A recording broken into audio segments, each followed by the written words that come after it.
तो आपने जो अपना पहला प्रोग्राम है वो लिख लिया है। अभी हम दूसरा प्रोग्राम जो है उसे स्टार्ट करते हैं और इस पार्ट में हम देखेंगे कि basic numbers and operators Python में कौन कौन से होते हैं और उन्हें यूज़ किस तरीके से करना है। तो उसको स्टार्ट करने से पहले जैसे हमने फर्स्ट प्रोग्राम .py की एक फ़ाइल बनाई थी, अभी यहीं से हम एक नई फ़ाइल ऐड करेंगे। इसको हम लिखेंगे 02_, हम इसको ऑपरेटर्स के नाम से सेव कर लेते हैं। ठीक है,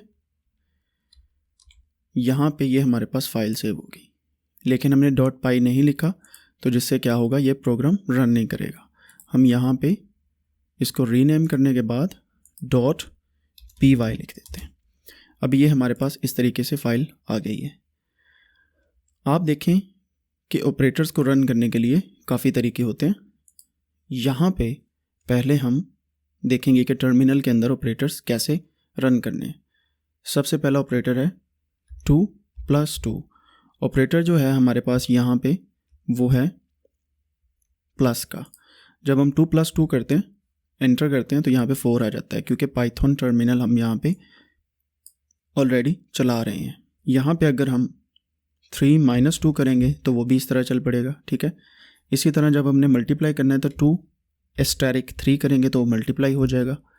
ठीक है, उसके बाद अगर हम डिवाइड करना चाहते हैं तो हम 8/2 कर देंगे तो वो हमारे पास 4 आ जाएगा।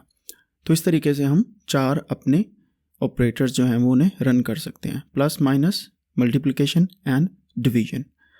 अभी आप देखें कि 9/2 आता है हमारे पास 4.5, लेकिन जब हमने 9/2 करेंगे तो हमारे पास आएगा एरर। ये एरर क्यों आ रहा है और 9/2 पे हमारे पास 2 पॉइंट समथिंग जो 4 पॉइंट समथिंग आ रहा था वो क्यों नहीं आ रहा, इसके बारे में हम डिस्कस करेंगे। और फिर इसके अलावा हम देखेंगे कि हमने रिमाइंडर कैसे लेना है। फॉर एग्जांपल 9% का साइन डाल के, जिसे हम मॉडुलस वेरिएबल कहते हैं, /2 करेंगे तो हमारे पास 1 आ जाएगा। ये हमें क्या कराता है, ये बताता है हमें 2 4s are 8, लेकिन बाद में जो हमारे पास रिमाइंडर बचता है डिवाइड करने के बाद वो 1 बचता है, तो हमारे पास ये रिमाइंडर का ऑपरेटर होगा। यहाँ पे एक चीज़ मैं आपको बता दूं कि अगर आप 2+3 करते हैं तब भी 5 है, और अगर आप 2+3 करते हैं लाइक दिस, देन भी आपके पास 5 आता है, या 2×3 करते हैं तब भी 6 आता है। तो इसका मतलब है कि स्पेसिस डालने से कोई इतना फ़र्क नहीं पड़ता। 2 +3 भी करते हैं तब भी वही चीज़ आती है। तो पाइथन में स्पेसिस से कोई इशू नहीं होता जब तक आप नंबर ऑपरेटर्स जो हैं वो उसे यूज़ कर रहे हैं। ठीक है, तो अब हम देखते हैं कि हमने ऑपरेटर्स को यहाँ पे किस तरीके से यूज़ करना है। मैं सिंपली लिखता हूँ 2+3। लिखने के बाद जब हम इसे रन करते हैं तो हमारे पास कुछ भी नहीं आ रहा यहाँ पे। क्यों? क्योंकि हमने यहाँ पे प्रिंट की कमांड नहीं लगाई। ठीक है, तो जब भी हमने कुछ भी प्रिंट करवाना है तो हमें प्रिंट की कमांड यहाँ पे यूज़ करनी पड़ेगी। तो प्रिंट 2+3 किया, रन करते हैं इसे, then you can see here ये हमारे पास 5 आ गया। तो ये हमारा ऑपरेटर हो गया 2+3 प्लस का। जब हम माइनस करेंगे तो क्या करना है, हमने 3-3 करेंगे तो ये हमारे पास ऑपरेटर हो गया, या इसको 3-2 कर देते हैं या 1 कर देते हैं, तो ये हमारे पास रन करने के बाद 2 आ गया। तो माइनस का ऑपरेटर भी इस तरीके से चल सकता है। हमने यहाँ पे प्रिंट किया 2+1, तो ये हमारे पास इस तरीके से आ गया। ठीक है, फिर हम यहाँ पे प्रिंट, और फिर हम डिवाइड का करते हैं 6/2, ये हमारे पास आ जाएगा प्रिंट। मैं सारे ऑपरेटर्स यहाँ पे लिख देता हूँ, 2×3 ये आ जाएगा हमारे पास। फिर मैं यहाँ पे करता हूँ प्रिंट 13 रिमाइंडर या मॉडुलस ऑपरेटर /2। अब इन सभी को जब मैं रन करता हूँ पूरी की पूरी फाइल को, then you can see here हमारे पास यहाँ पे सारे रिजल्ट्स आ रहे हैं। ठीक है, अभी आप एक चीज़ पे गौर करें कि 2+1 3 आ गया, 3-1 2 आ गया। इसके बाद जब हमने डिवाइड किया तो हमारे पास फ्लोटिंग नंबर आ रहा है 3.2। ठीक है, और जब हम इसको डबल डिवाइड करते हैं तो क्या आता है उसे देखते हैं, इसके बारे में हम डिस्कस करते हैं। बाकी देखें 6 and 1 आ गया। अभी यहाँ पे मैं प्रिंट की कमांड लगा के अगेन यहाँ पे 6 डबल मल्टीप्लाइड बाय 2 करता हूँ, तो आप देखें कि हमारे पास यहाँ पे अब फ्लोटिंग पॉइंट नहीं आ रहा। इसका मतलब है कि जब हम 6 डिवाइडेड बाय 2 कर रहे हैं तो इसका मतलब है कि हमें पॉइंट्स में वैल्यूज़ देगा। और प्रोग्रामिंग लैंग्वेज में कभी आपको पॉइंट्स में वैल्यू चाहिए होगी और कभी आपको होल नंबर में वैल्यू चाहिए होगी। अगर आपने होल नंबर में वैल्यू लेनी है तो आप 6 डबल डिवाइड करने के बाद 2 कर देंगे, तो ये हमारे पास इस तरीके से ऑपरेटर आ जाएगा। अब अगर हमने पावर का फंक्शन यूज़ करना है तो वो किस तरीके से करेंगे, मतलब मैं कहता हूँ 2 की पावर 3, 2 पावर के लिए हम डबल एस्टेरिक का निशान लगाएंगे। ये यहाँ पे आप देखें डबल एस्टेरिक का निशान लगाने के बाद 3 करेंगे तो ये इसका आंसर आएगा। हमारे पास कुछ भी नहीं आ रहा, उसकी वजह क्या है, 3 डबल पावर 2, तब भी हमारे पास ये आ रहा है। अब हम सेम चीज़ को यहाँ पे करके देखते हैं, प्रिंट, ठीक है, यहाँ पे मैं लिखता हूँ 2 double multiplied by 3, let's see क्या आता है हमारे पास। तो आप देखें कि हमारे पास 8 आ रहा है। इसका मतलब है कि हम पावर को ब्रैकेट में डालने के बाद यहाँ पे प्रिंट करवा के लिख सकते हैं और ये ऑपरेटर यहाँ पे काम करता है। टर्मिनल में क्यों नहीं कर रहा, ये मेरा आपसे क्वेश्चन है, आप नेट से सर्च करें और कमेंट सेक्शन में ज़रूर लिखिएगा। यहाँ तक अगर आपको समझ आ गई है दैट्स गुड, तो आपको ये सारे कोड जो हैं प्रैक्टिस भी करने पड़ेंगे साथ। आप अपनी वैल्यूज़ के साथ इसे प्रैक्टिस करें और जो जो आपका आंसर आया है वो टाइम स्टैम्प के साथ, इस वीडियो की जो भी टाइम स्टैम्प आ रही है उसके साथ आप कमेंट सेक्शन में पेस्ट करें, जिससे मुझे अंदाज़ा होगा कि आप लोग प्रैक्टिस कर रहे हैं। फिर हम इसमें देखते हैं कि अब हमने ये सारी जो है सीक्वेंस के साथ लिख दी है, ठीक है। अब अगर हम एक ही इक्वेशन बनाते हैं और उसमें सारी चीज़ लिखते हैं, फॉर एग्जांपल मैं कहता हूँ प्रिंट करो, क्या प्रिंट करो, यहाँ पे 2 मल्टीप्लाइड बाय 3 डिवाइडेड बाय 3 और प्लस 6 माइनस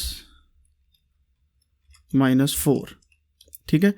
और इसके अंदर हम पावर भी यूज़ कर लेते हैं, 3 पावर 2 डिवाइडेड बाय, इस तरीके से हम यूज़ कर लेते हैं। लेट्स सी इसका कोई आंसर आता है कि नहीं। तो हमारे पास 6.5 आ रहा है इसका आंसर, ठीक है, 6.5 आ रहा है। अब इन सारे को मैं कमेंट्स में कन्वर्ट कर रहा हूँ। कमेंट्स क्या होते हैं मैं भी इसी वीडियो के फ़ौरन अगले पार्ट में आपको बताता हूँ। फ़िलहाल के लिए आप इतना देखें कि जब हम हैशटैग लगा देंगे तो ये कोड इसमें रन नहीं होगा, सिंपली हमारा लास्ट वाला कोड रन होगा। आप देखेंगे पिछले कोड में ये सारा कुछ आ रहा था, लेकिन अब हमारे पास सिर्फ ये वाला आंसर आ रहा है, ठीक है। आप देखें कि यहाँ पे ये किस सीक्वेंस के साथ इसे रन कर रहे हैं, ठीक है। लेट्स सी, हम वो ट्राई करते हैं। इसका मैं आपको बता दूं कि ये PEMDAS, ठीक है, इस सीक्वेंस से कोड को रन करता है पाइथन, ठीक है। वो क्या है सीक्वेंस, पहला है हमारा पैरेंथेसिस, ठीक है, फिर हमारे पास आ जाता है एक्सपोनेंस, फिर हमारे पास मल्टीप्लिकेशन या मल्टीप्लाई आ जाता है, डिवाइड आ जाता है, और फिर हमारे पास एडिशन एंड देन सब्सट्रैक्शन।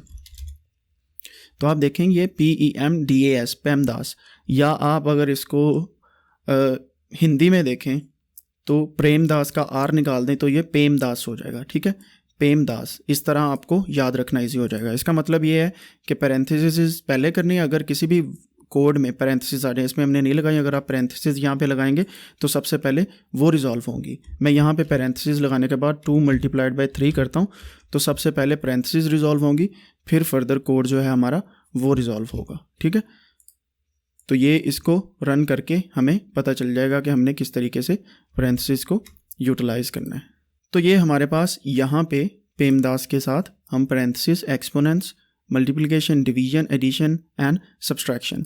अगर आपके पास मल्टीप्लिकेशन या डिवाइड पहले आता है तो लेफ़्ट टू राइट जो चीज़ पहले आएगी वो पहले हल हो जाएगी।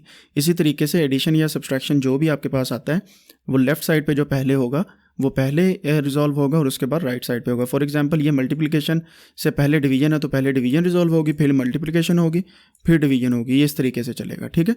तो ये सीक्वेंस लेफ़्ट टू राइट होगी, लेफ़्ट टू राइट सीक्वेंस होगी for multiplication, division, addition and subtraction, इनकी अलहदा और दूसरों की अलहदा। इसके बारे में हम डिटेल में आने वाले चैप्टर्स में देखेंगे। तो यहाँ तक आपको क्लियर हो गया होगा कि हमने किस तरीके से नंबर ऑपरेटर्स को देखना है, ठीक है। ऑपरेटर्स के बाद जो अगली चीज़ हमारे पास आती है वो हैं स्ट्रिंग्स।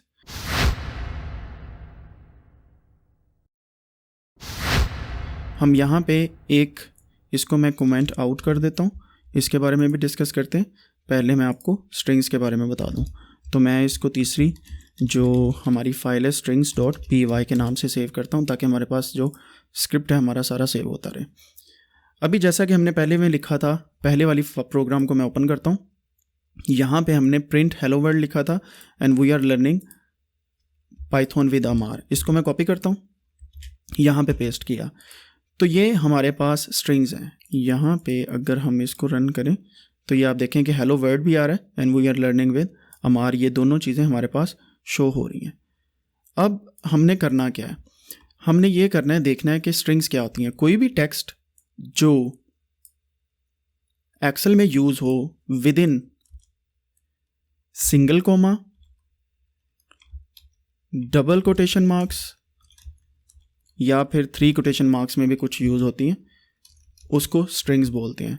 सिंगल में अगर आप लिखेंगे वो उसका भी वही मतलब है, डबल में लिखेंगे उसका भी वही मतलब है, ट्रिपल में लिखेंगे उसका भी वही मतलब है।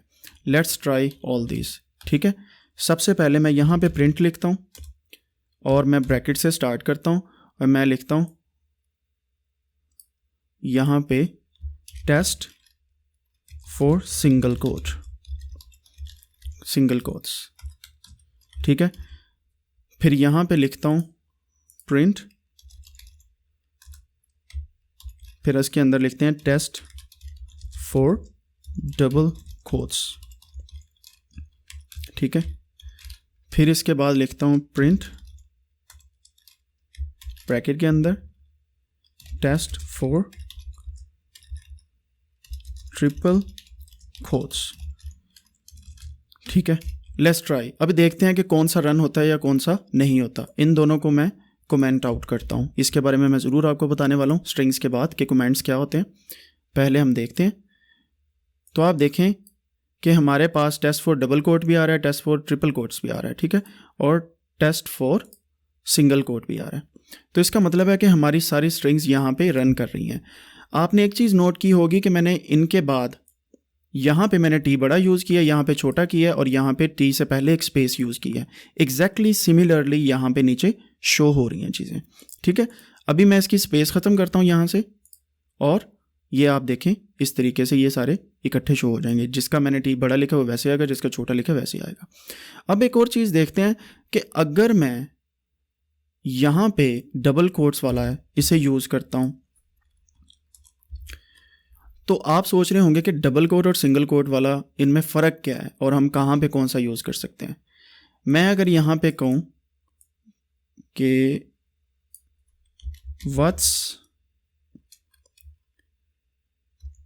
अप, ठीक है, और मैं यहाँ पे डबल की बजाय सिंगल कोट्स यूज़ करता हूँ और वर्ड्स के बाद जो हमारा अपोस्ट्रोफी है उसे यूज़ करता हूँ और यहाँ पे सिंगल कोट ख़त्म करता हूँ। तो आप देखें कि सिंगल कोट ये समझ रहा है कि वर्ड जो चीज़ है WHA थी ये हमारा कोटेशन मार्क्स के अंदर आ गया, यानी स्ट्रिंग इतनी है, बाकी को कंसीडर नहीं कर रहा और इसे कह रहा है कि इनकम्प्लीट स्ट्रिंग है।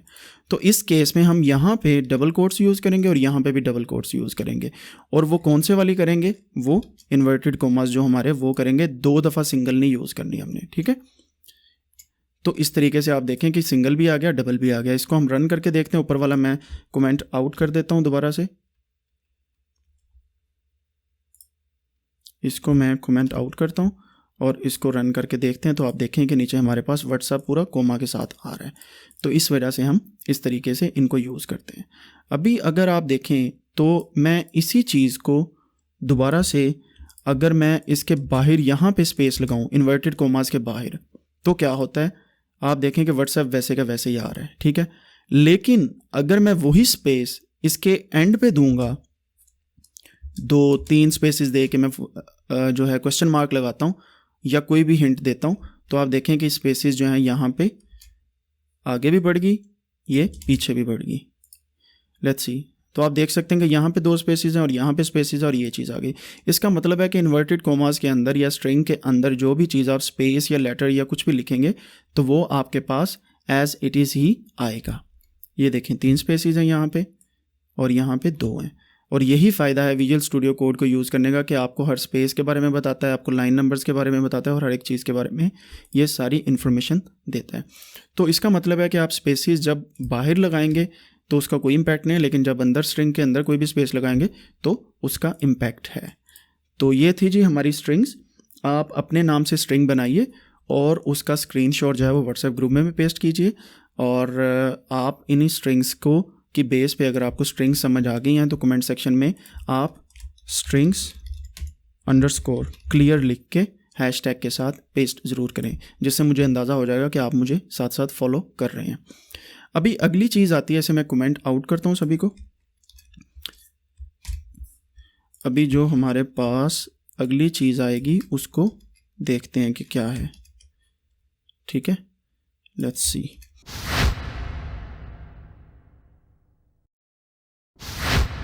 नेक्स्ट हमारे पास अगला जो चैप्टर है वो है चैप्टर नंबर 4, जिसको हम कमेंट्स कहते हैं या कमेंटिंग क्या होती है। सिंपल इज़ दैट कि कोई भी आप ऑपरेटर लिखें, जैसे मैंने पहले आपको बताया, फॉर एग्जांपल यहाँ से हम यहाँ पे लिखते हैं प्रिंट हाउ आर यू, ठीक है। इसके इर्द गिर्द हमने डबल कोट्स लगा दी।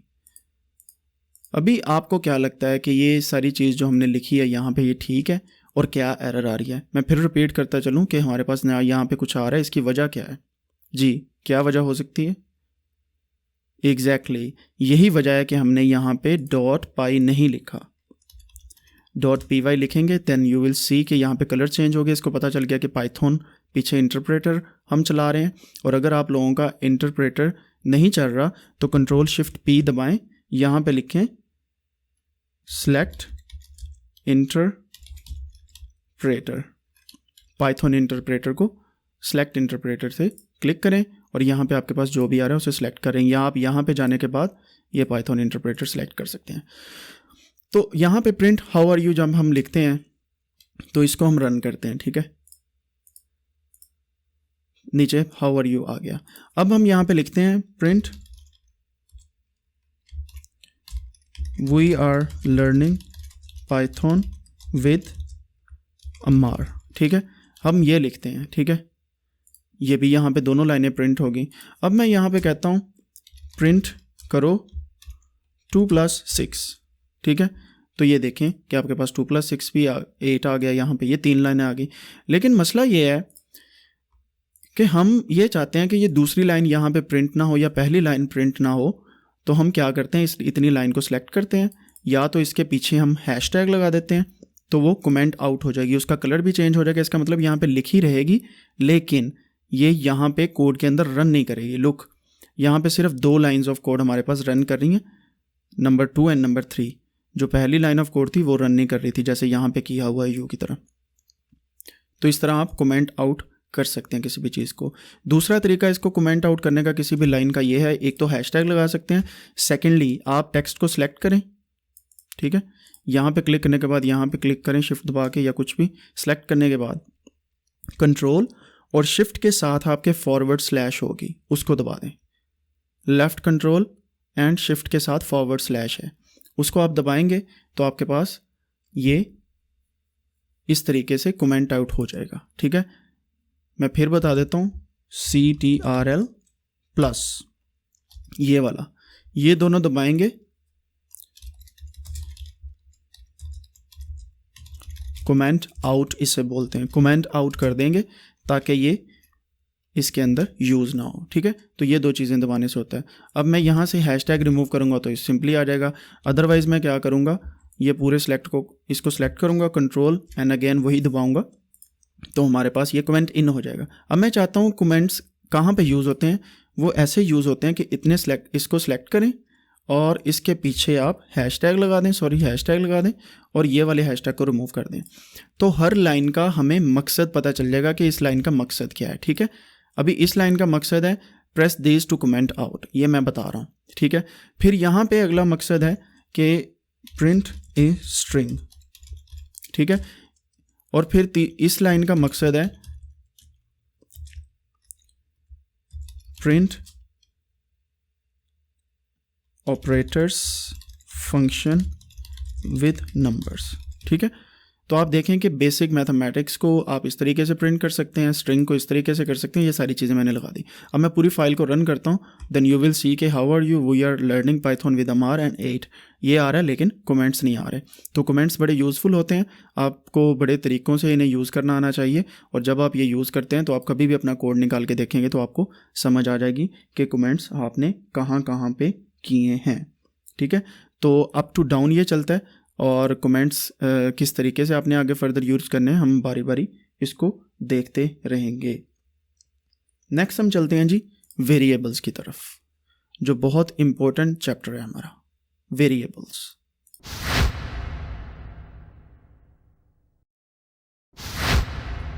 हम यहाँ पे एक नई फाइल बनाते हैं, नया चैप्टर बनाते हैं, वेरिएबल्स। वेरिएबल्स क्या होते हैं?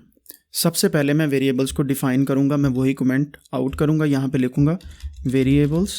ठीक है, अभी आप देखें कि मैंने .py दोबारा नहीं किया ताकि आपको मैं प्रैक्टिस करवा सकूँ कि किस तरीके से चलना है।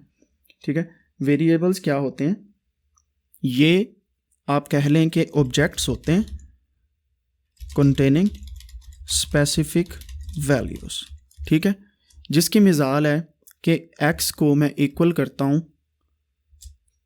ठीक है, 3 + 2 के, या x को मैं इक्वल करता हूँ 5 के, ये मेरे पास एक वेरिएबल बन गया। ठीक है, अभी इस वेरिएबल को मैं जब प्रिंट करूँगा, प्रिंट मैं यहाँ पे 5 नहीं लिखूँगा, मैं x लिखूँगा, देन यू विल सी कि हमारे पास x प्रिंट हो जाएगा जो हमारे पास 5 के इक्वल है। ठीक है, एक तो ये वेरिएबल हो गया।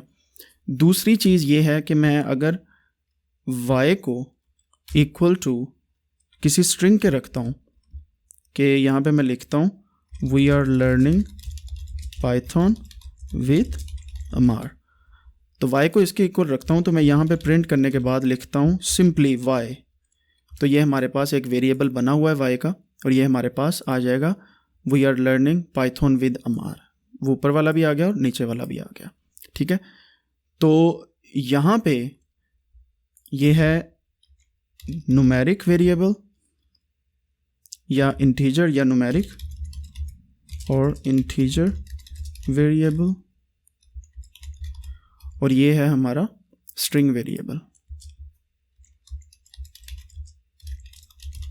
ठीक है, अभी आप देखें कि हमने x ऊपर डिफाइन किया 5 के, अगर मैं x को इक्वल टू 15 करता हूँ और मैं यहाँ पे प्रिंट x करता हूँ, then you will see something here now. आप देखें कि ऊपर 5 है और नीचे 15 आ रहा है। क्यों? ऊपर से नीचे मैंने आपको एक चीज़ बड़ी क्लियरली पहले बताई कि लाइंस जो हैं, लाइन नंबर्स की बेस पे नीचे डिसेंडिंग ऑर्डर में कोड की चेंजिंग या अपडेट होती रहती है। फॉर एग्जांपल यहाँ पे मैंने x = 5 का, अगर मैंने x को इस स्टेप में अपडेट करना है तो मैं यहाँ पे x = कुछ भी कर सकता हूँ। ठीक है, इसको मैं 15 कर सकता हूँ, या फिर मैं इसको 10, इसको जो पहला हमारे पास 5 था x प्लस इसको मैं 10 कर सकता हूँ। ठीक है, अब क्या होगा, पिछले वाले x में 10 जमा हो गया, पिछले वाला x 5 था और नए वाला x हमारे पास प्लस 10 करके 15 हो गया, तो सिमिलर चीज़ है। ठीक है, और x = 15, सिंपल चीज़ है। ठीक है, तो आप देखें कि ऊपर से नीचे आपके जो वेरिएबल्स हैं वो अपडेट होते रहते हैं। ठीक है, अब y को अगर आप चेंज करेंगे, यहाँ पे कुछ भी करेंगे तो y भी अपडेट हो जाएगा इस जगह पे आके। ठीक हो गया, तो अब हम देखते हैं कि टाइप्स क्या हैं, टाइप्स ऑफ वेरिएबल्स। ठीक है, टाइप्स हमने कैसे चेक करनी वेरिएबल्स की? हमारे पास x वेरिएबल है और y वेरिएबल है। मैं कहता हूँ यहाँ पे टाइप, ठीक है, यहाँ पे x लिख देता हूँ। तो जब मैं इसे रन करता हूँ, ऊपर वाला मैं सारा कमेंट आउट नहीं करता क्योंकि फिर हमारे पास कुछ भी नहीं बचेगा। मैं आपको वो भी करके दिखाता हूँ कि मैं क्या कहना चाह रहा हूँ। लेकिन अभी ये देखें कि टाइप को x किया, हमारे पास कुछ नहीं आया। लेकिन जैसे ही हम प्रिंट इसके अंदर टाइप, फिर उसके अंदर पेरेंथेसिस में x लिखेंगे, आप देखें टाइप x ये वाला फंक्शन है और इसके इर्द गिर्द हमने प्रिंट की कमांड लगा दी। देन वी विल सी कि इसकी क्लास जो है इंटीजर है, टाइप्स ऑफ वेरिएबल या क्लास ऑफ वेरिएबल, ठीक है। तो आप देखें कि ये एक इंटीजर है, और इंटीजर क्या होता है आप देखेंगे 15 एक होल नंबर है, तो इसे इंटीजर कह रहा है। अगर हम सेम चीज़ यहाँ पे इसको कॉपी करने के बाद यहाँ पे पेस्ट करें और यहाँ पे x को y से चेंज कर दें, तो हमारे पास देखें इसकी जो क्लास है y की वो है स्ट्रिंग। तो इस तरीके से हम क्लास को भी प्रिंट कर सकते हैं और हम नंबर को भी प्रिंट कर सकते हैं। प्रिंट का फंक्शन ये होगा, जो भी चीज़ हमें आउटपुट में नज़र आनी है वो उसके साथ हमें प्रिंट लिखना पड़ेगा, ठीक है। और जो चीज़ हमें नहीं चाहिए उसके सामने हमें प्रिंट नहीं लिखना पड़ेगा। तो यहाँ तक अगर आपको क्लियर हो गया तो आप प्रिंट टाइप क्लास ये कमेंट सेक्शन में लिखें, print underscore type underscore class, ठीक है, ये कमेंट सेक्शन में लिखें। अभी हमारे पास कुछ रूल्स होते हैं, rules to assign a variable और ऑब्जेक्टिंग ए वेरिएबल, ठीक है। रूल्स कौन कौन से हैं? नंबर वन रूल ये है कि इसमें letters, the variable should contain letters, numbers और अंडरस्कोर्स, ठीक है। लेटर, नंबर्स या अंडरस्कोर होने चाहिए, इसके अलावा नहीं कुछ होना चाहिए वेरिएबल्स में, पाइथन में ख़ास तौर पे। दूसरा रूल है जो इसमें वो है कि आपका do not start with numbers, कभी भी इसको नंबर्स के साथ स्टार्ट नहीं करना आपने, ठीक है। कभी भी वेरिएबल्स को आपने नंबर्स के साथ स्टार्ट नहीं करना। मतलब आप वेरिएबल को ही कह दें यहाँ पे y की बजाय आप लिख दें 2y, तो ये ठीक नहीं होगा। क्यों नहीं ठीक होगा, इसको फर्दर क्लासेस में हम ज़रूर एक्सप्लोर करने वाले हैं। फिर तीसरी चीज़ है स्पेसेस आर नॉट अलाउड, ठीक है। आपने कभी भी वेरिएबल्स के नेम में स्पेसेस नहीं डालनी, और मैंने ये चीज़ आपको बड़ी पहले ही बता दिया कि आपने इवन के फाइल नंबर में भी, प्रोग्रामिंग में कभी भी स्पेसेस यूज़ नहीं होती, तो आपने कभी भी स्पेसेस यूज़ नहीं करनी है। देन अगला जो रूल है इसका कि आपने डू नॉट यूज़ कीवर्ड्स। जो पाइथन के कीवर्ड्स हैं, फंक्शनल कीवर्ड्स में से बोलूँगा, keywords used in functions. For example आप किसी का नाम ब्रेक ना रखें, फॉर एग्जांपल किसी का नाम मीन ना रखें, मीडियन ना रखें, टेस्ट ना रखें, ठीक है। ये नाम आप नहीं रखने चाहिए आपको। इसकी लिस्ट आप गूगल पे लिखेंगे ना कि कीवर्ड्स यूज इन है, तो वो आपको बता देगा। तो इस तरीके से आपने ये नाम नहीं रखने, ठीक है। पांचवा रूल है कि शॉर्ट होना चाहिए variable name, short and descriptive होना चाहिए कि आपको कोड लिखते हुए समझ आए। क्योंकि जब पाइथन की लैंग्वेज बनाई गई थी, इसको इसलिए इतना इजी बनाया गया और इसीलिए पाइथन की पेस जो है सीखने की वो स्टीप नहीं है। मतलब आप इजीली सीख सकते हैं क्योंकि ये इंग्लिश से बहुत ज़्यादा रिजेंबल करती है। तो आपको शॉर्ट एंड डिस्क्रिप्टिव जो है वेरिएबल नेम देने चाहिए, ठीक है। तो एक जो लास्ट रूल है हमारे पास, छठा रूल है, दैट्स कॉल्ड केस सेंसिटिविटी। मतलब ये कि लोअर केस लेटर्स और अपर केस लेटर्स, इनका बड़ा ख्याल रखना पड़ता है, ठीक है। और मैं आपको सजेस्ट करूंगा कि आप हमेशा लोअर केस लेटर यूज़ करें।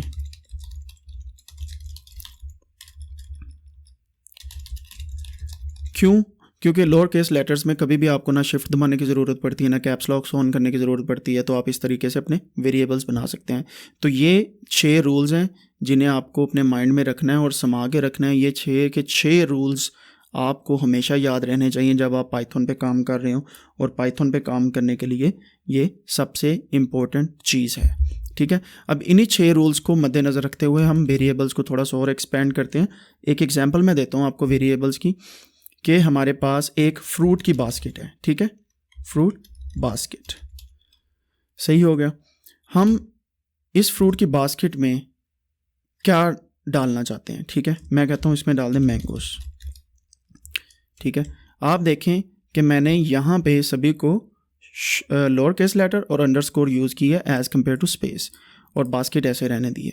फिर यहाँ पे मैंने मैंगोज यूज़ कर लिया। इसका मतलब है कि हमारे पास जब हम प्रिंट यहाँ पे लिखेंगे फ्रूट बास्केट, तो विजुअल कोड स्टूडियो जो है हमें ऑलरेडी जो हमारा ऑब्जेक्ट बना हुआ है उसको दे देगा। उस पर क्लिक करें या टैब दबा दें, देन जब हम इसे प्रिंट करते हैं तो यू कैन सी कि यहाँ पे फ्रूट बास्केट की जगह हमारे पास मैंगोज आ गए। इसका मतलब है कि फ्रूट बास्केट के अंदर हमने जो लिखा है वो यहाँ पे प्रिंट हो जाएगा, सेम वही जो हमने एक्स में लिखा था।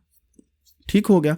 अगर मैं यहाँ पे कोमा लगा के इसके अंदर लिखता हूँ oranges, then see what happens, तो आप देखें कि यहाँ पे हमारे पास फ्रूट बास्केट के अंदर मैंगोज एंड ऑरेंजेस दोनों आ गए हैं। ठीक है, लेकिन उनकी तरतीब चेंज हो गई है। अगर मैं यहाँ पे इसको ऐसे कोमा लगा के लिखता हूँ, देन यू विल सी के मैंगोज ऑरेंजेस, इसका मतलब है ये एक ही स्ट्रिंग है, लेकिन इसके साथ ये इस तरीके से प्रेजेंटेबल हो रहे हैं।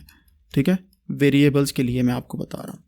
तो जब आप फ्रूट बास्केट को 8 से रिप्लेस करेंगे और स्ट्रिंग का निशान मिटा देंगे, तो आपके पास फ्रूट बास्केट 8 की आ जाएगी। ठीक है, कितने फल हैं या कितने फ्रूट्स हैं आपके फ्रूट की बास्केट में, वो 8 हैं, तो यहाँ पे नंबर शो हो जाएगा। अगर आप फ्रूट बास्केट की टाइप देखना चाहें तो यहाँ पे टाइप लिखेंगे, और ये आप देखें यहाँ पे अभी हमारे पास इंटीजर क्लास आ जाएगी इसकी। ठीक है, लेकिन हमने प्रिंट नहीं किया फ्रूट बास्केट को, उसके लिए हम अलग लिख देते हैं फ्रूट बास्केट।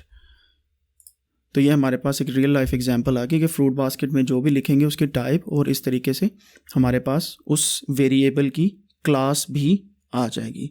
ठीक है, और अगर आप ये देखें कि मैंने यहाँ पे फ्रूट बास्केट को 8 डिफ़ाइन किया है, लेकिन मैं यहाँ पे लिखता हूँ fruit basket is equal to 15, तो हमारे पास क्या चीज़ यहाँ पे प्रिंट होती है और क्लास क्या आती है? लेट्स सी।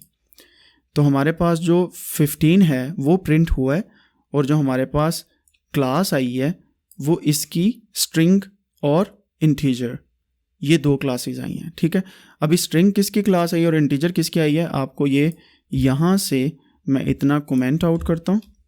ठीक है, और जब हम दोबारा से इसे रन करते हैं, then you can see exactly ये इंटीजर क्लास है इसकी फ्रूट बास्केट की, और इसमें प्रिंट करके हमने 15 ले आया।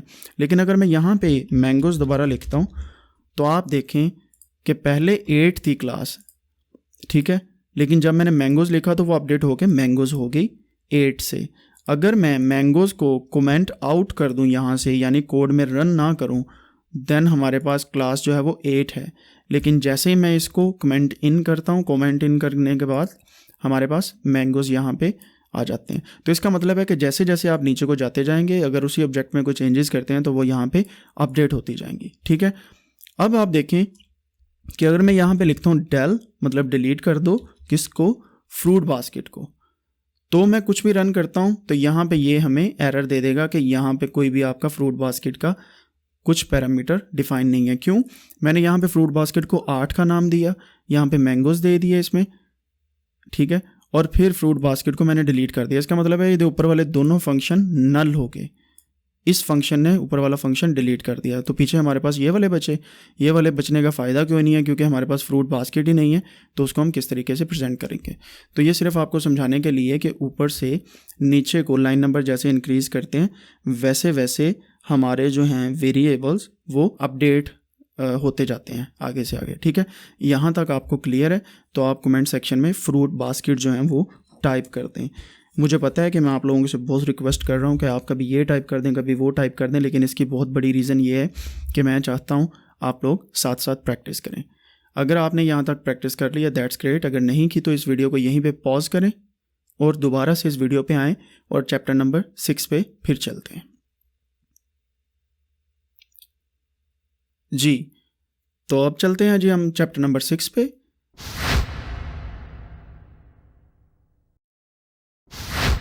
अगेन यहाँ पे हम न्यू चैप्टर यहाँ पे बनाएंगे, 06 का नाम देता हूँ मैं उसे। यहाँ पे हम लिखते हैं input underscore variables. Input variables क्या होते हैं? मैंने अगेन यहाँ पे डॉट पाई नहीं लिखा, आपको मैं दोबारा बार बार याद करा दूँ, डॉट पी वाई ज़रूर लिखना है, उसके बाद हमारी पाइथन की फाइल जो है वो बनेगी। इनपुट वेरिएबल्स क्या होते हैं और इनको हमने कैसे देखना है, ठीक है। मैं यहाँ पे फ्रूट बास्केट दोबारा यूज़ करता हूँ, ठीक है। फ्रूट बास्केट यूज़ करने के बाद इज इक्वल टू लगाया, डिफ़ाइन किया मैंने एक वेरिएबल को, और इस वेरिएबल को डिफ़ाइन करने के बाद मैं यहाँ पे सिंपली क्या करता हूँ कि यहाँ पे मैंने लिखा मैंगोस, ठीक है, और फिर मैंने किया इसको प्रिंट फ्रूट बास्केट को। तो आप देखें कि जब मैं इसको रन करता हूँ वो सिंपली मैंगोज यहाँ पे प्रिंट कर देते हैं।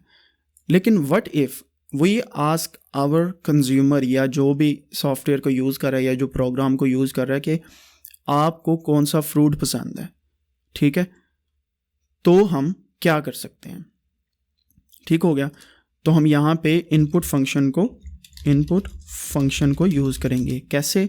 मैं यहाँ पे लिखता हूँ fruit basket is equal to, ठीक है, यहाँ पे मैं इनपुट फंक्शन लगाता हूँ, लगाने के बाद ब्रैकेट में स्ट्रिंग में मैं क्वेश्चन पूछता हूँ कि which is your favourite fruit, ठीक है, ये पूछा मैंने, और फिर बाद में यहाँ पे प्रिंट कर दिया फ्रूट बास्केट, ठीक है। इसका मकसद ये है कि यहाँ पे हम एक प्रोग्राम बना रहे हैं कि एक दुकानदार है, वो पूछ रहा है कि कौन सा आपका फेवरेट फ्रूट है, ठीक है। वो पूछने के बाद वो फ्रूट की बास्केट में उसे डालता जाता है। आप यही समझ लें कि हमने यहाँ पे पूछना है कि व्हाट इज़ योर या which is your favourite fruit, या इसमें व्हाट भी कर सकते हैं एज़ यू वांट, क्योंकि हम उर्दू और हिंदी में देख रहे हैं इसको, तो आपका जैसे दिल करे आप इस तरीके से कर सकते हैं। तो मैं इनको कमेंट आउट कर रहा हूँ अभी, और यहाँ पे इसको रन करता हूँ। Then you see here what is your favourite fruit के बाद यहाँ पे प्रोग्राम आपका रुक गया है और वो आपसे पूछ रहा है, ठीक है। तो हम यहाँ पे लिख देते हैं मैंगोस, ठीक है। जैसे मैंने मैंगोस को लिखने के बाद इंटर किया, यहाँ पे मैंगोस प्रिंट हो गया, ठीक है। अब इसको थोड़ा सा और हम इंटरेस्टिंग बनाते हैं। कैसे? What is your favourite fruit के फ़ौरन बाद आप देखें कि यहाँ पे बगैर स्पेस के ये स्टार्ट हो जाता है, ठीक है। तो अगर हम यहाँ पे इसे स्पेस दें तो आप देखें कि स्पेस के बाद यहाँ पे आ रहा है what is your favourite fruit. मैं यहाँ पे अब लिखता हूँ मैंगो लिख देता हूँ सिंपल। तो आप देखें कि यहाँ पे मैंगो प्रिंट हो जाता है। एप्पल लिख दें तो वो प्रिंट हो जाएगा, ठीक है। यहाँ पे लिखता हूँ एप्पल, तो यहाँ पे एप्पल प्रिंट हो जाएगा। तो इसका मतलब है कि यहाँ पे हमने क्वेश्चन पूछा तो यहाँ पे ये प्रिंट हो गया।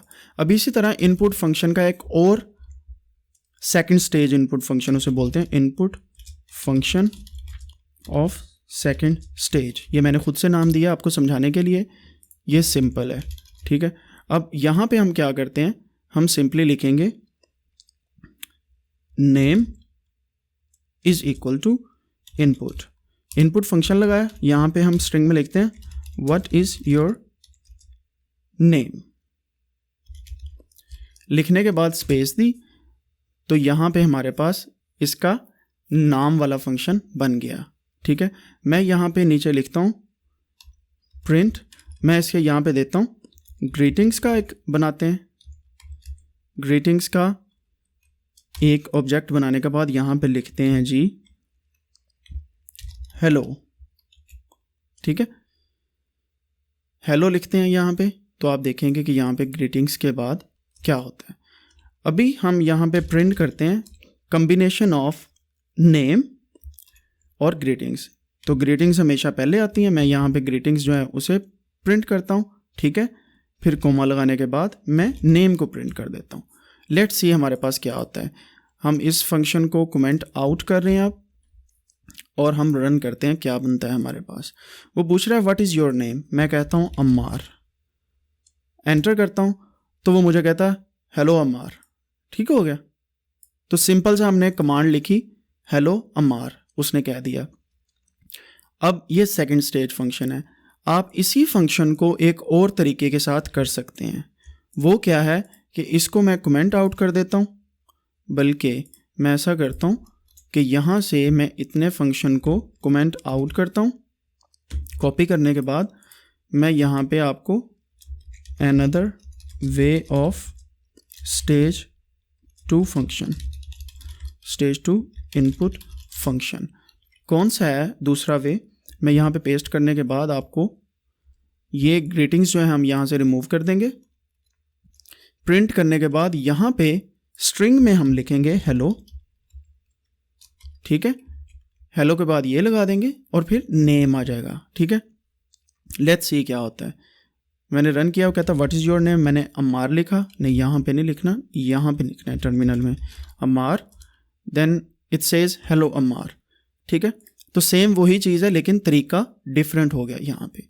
तो इस तरीके से हम इनपुट फंक्शन को यूज़ कर सकते हैं। ठीक हो गया।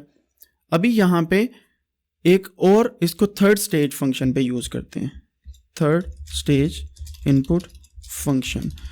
अब इसमें आप 3 क्वेश्चन बनाते हैं। ठीक है, सबसे पहले हम क्वेश्चन बनाते हैं नेम का। मैं यहाँ पे लिखता हूँ इनपुट फंक्शन और क्वेश्चन पूछना है हमने what is your name. Space डालता हूँ हमेशा ताकि उसको जो हमारा यूज़र है उसे पता चले कि स्पेस में यहाँ पे हमने नाम ऐड करना है। आप देखते होंगे कि डिफरेंट गूगल फॉरम पे या जो भी वेबसाइट बनी होती है उसमें कुछ इस तरीके से इनपुट आपसे मांगी जाती है। ठीक है, आईडी क्या है, पासवर्ड क्या है, तो वो इसी तरीके से बनते हैं, लेकिन वो बहुत कम्प्लेक्स चीज़ है, लेकिन उसे हम आगे डिस्कस करेंगे। अब हम थोड़ा सा कम्प्लेक्सिटी की तरफ जा रहे हैं। ठीक है, तो आपसे मेरी रिक्वेस्ट है कि साथ साथ प्रैक्टिस करें। अगर आपको स्पीड ज़्यादा लग रही है तो पॉज करें, वीडियो को देखें, प्रैक्टिस करें, रिवर्स करें, फॉरवर्ड करें और अपने तरीके से प्रैक्टिस करें। एंड फिर हम एज का फंक्शन यहाँ पे लगाते हैं। मैं यहाँ कहता हूँ इनपुट, फिर यहाँ पे पूछता हूँ हाउ ओल्ड आर यू। ठीक है, हाउ ओल्ड आर यू। ठीक है, इस फंक्शन को लिख दिया। फिर मैं कहता हूँ यहाँ पे ग्रीटिंग्स का फंक्शन लिख दिया, ग्रीटिंग्स इनपुट, बल्कि यहाँ पे हमने खुद से ग्रीटिंग्स डालनी है तो मैं इसको हेलो कर देता हूँ। ठीक है, और इस तरीके से छोड़ देते हैं इसे। हमारे पास 3 इनपुट पैरामीटर बन गए। अब जब हमने नेम पूछना है तो उसको प्रिंट भी तो करना है ना। प्रिंट की सीक्वेंस ये होगी, पहले ग्रीटिंग्स आ जाएंगी, कोमा, फिर नेम आ जाएगा। ठीक है, कोमा, फिर यहाँ पे हम एक मैसेज प्रिंट करना चाहते हैं। ठीक है, यहाँ पे मैसेज प्रिंट करते हैं यू आर स्टिल यंग। ठीक है, अब आप देखें कि क्या होता है इस कोड में। इसको मैं कमेंट आउट करता हूँ। यहाँ पे हम थर्ड स्टेज इनपुट फंक्शन जो है उसे रन करते हैं। उसने पहले मेरा पूछा नाम, व्हाट इज़ योर नेम, मैं कहता हूँ अम्मार। ठीक है, हाउ ओल्ड आर यू, मैं अपनी ओरिजिनल एज नहीं बता रहा, मैं यहाँ पे सिंपली लिख रहा हूँ 18 ईयर्स ओल्ड।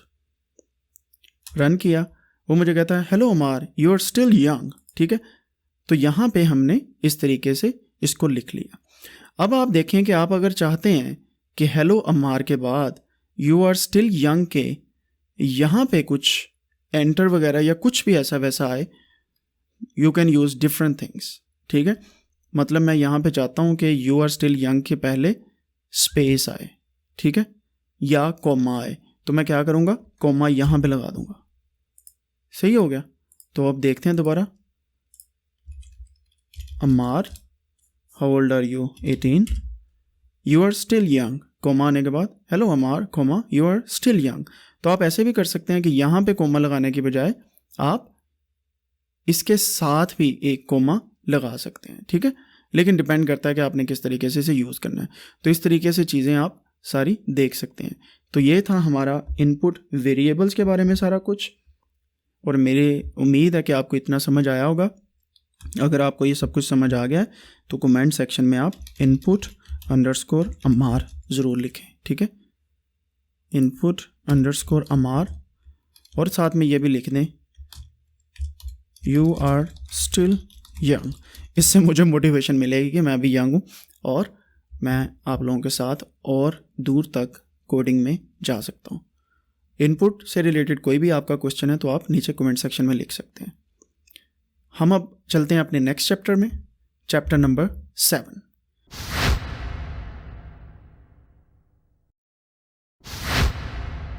चैप्टर नंबर 7 जो है हमारा वो रिलेटेड है कंडीशनल लॉजिकल ऑपरेटर्स के। ठीक है, लॉजिकल कंडीशनल या कंडीशनल ऑपरेटर्स के। कंडीशनल लॉजिक, कंडीशनल लॉजिक्स मैं कह देता हूँ इसे। 7 नंबर पे इसको मैंने डॉट पाई करना है, दोबारा से इसे डॉट पाई करते हैं। अब इस पे चलते हैं कि ये क्या चीज़ है। कंडीशनल लॉजिक्स पे जाने का क्या मकसद है, लेट्स सी। ठीक है, इसमें हम कुछ ऑपरेटर्स यूज़ करते हैं। इक्वल टू का ऑपरेटर है डबल इक्वल, फिर अगला ऑपरेटर है लेस देन, उसको हम शो करते हैं इस तरीके से। फिर आ जाता है ग्रेटर देन, उसको हम शो करते हैं इस तरीके से। ठीक है,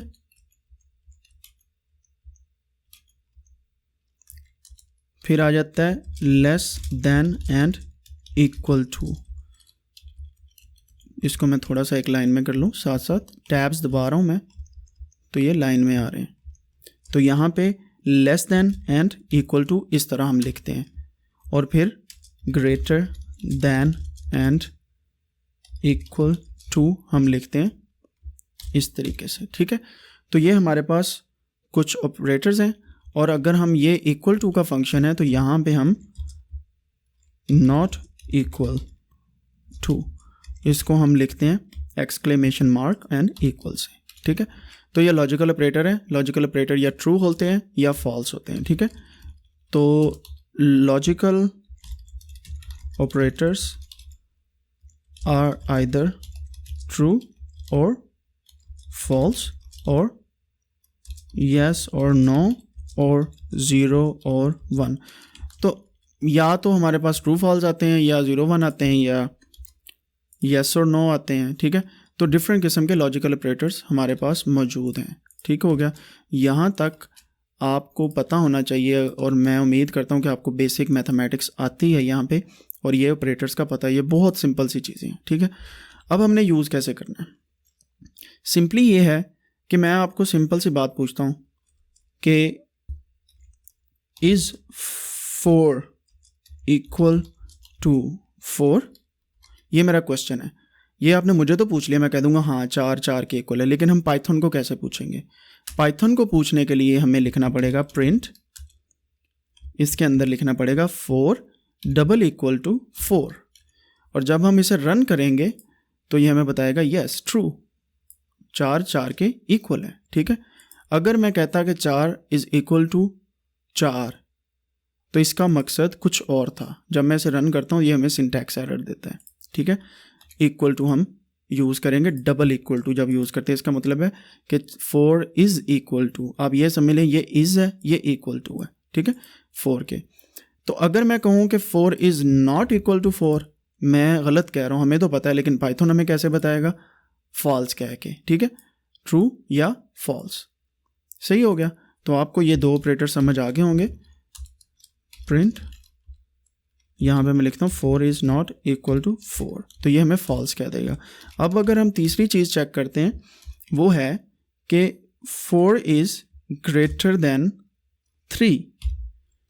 ठीक है, इसको जब हम रन करते हैं आप देखें कि तीसरी हमारे पास जो चीज़ है, ये पहला ट्रू है, दूसरा फॉल्स है, तीसरा हमारे पास ट्रू आ रहा है कि 4 3 से बड़ा है।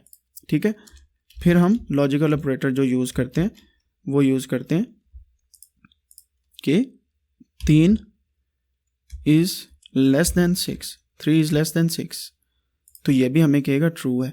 अगर मैं यहाँ पे कहूँ 3 इज़ ग्रेटर देन 6, तो आप देखें ये हमें फॉल्स कह देगा। तो इस तरीके से ट्रू फॉल्स यहाँ पे चलता रहेगा।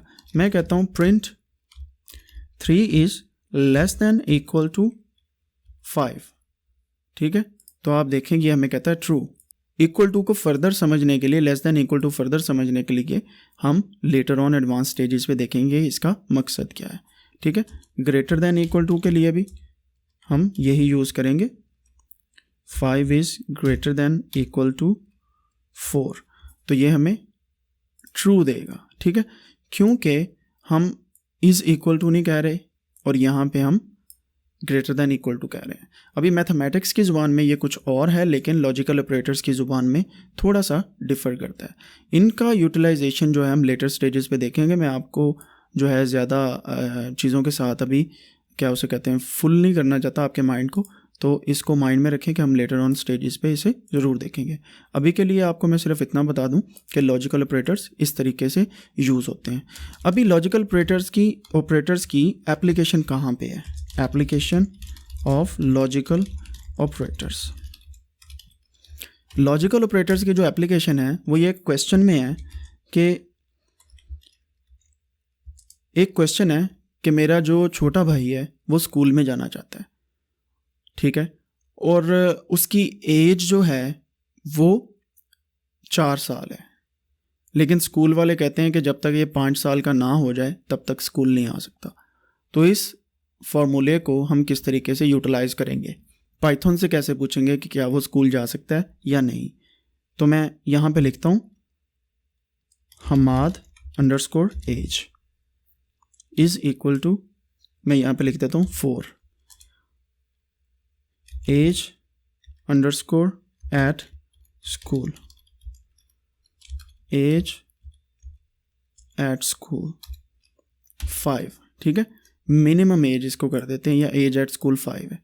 अब मैं पूछना चाह रहा हूँ, प्रिंट करो क्या हमाद की एज इक्वल है स्कूल जाने वाली एज के, ठीक है। तो अगर तो ये हमें कहेगा ट्रू तो हमाद स्कूल जा सकता है, अदरवाइज हमाद स्कूल में नहीं जा सकता। इनको मैं कमेंट आउट करता हूँ और यहाँ से इसको रन करते हैं, ठीक है। तो ये यहाँ पे कहता है फॉल्स, यानी कि हमाद स्कूल नहीं जा सकता। क्यों? क्योंकि उसकी एज इस एज के इक्वल नहीं है। तो इस तरीके से हमारे लॉजिकल ऑपरेटर्स चलते हैं। अक्सर आपने देखा होगा कि जब आप कोई भी नेटफ्लिक्स पे मूवी देखते हैं या अमेज़ॉन प्राइम पे या कहीं पे भी मूवी देखते हैं तो वहाँ पे एज रिस्ट्रिक्शन लिखी होती हैं कि are you 12 years old, are you 16 years old या आर यू 18 ईयर्स ओल्ड। तो वो इन्हीं पैरामीटर्स के बेस पे सारी लिखी होती हैं। तो ये स्ट्रिंग्स वहाँ पे भी काम आती हैं। ये इनपुट फंक्शन, ये लॉजिकल ऑपरेटर्स जो हैं ये वहाँ पे भी काम आते हैं।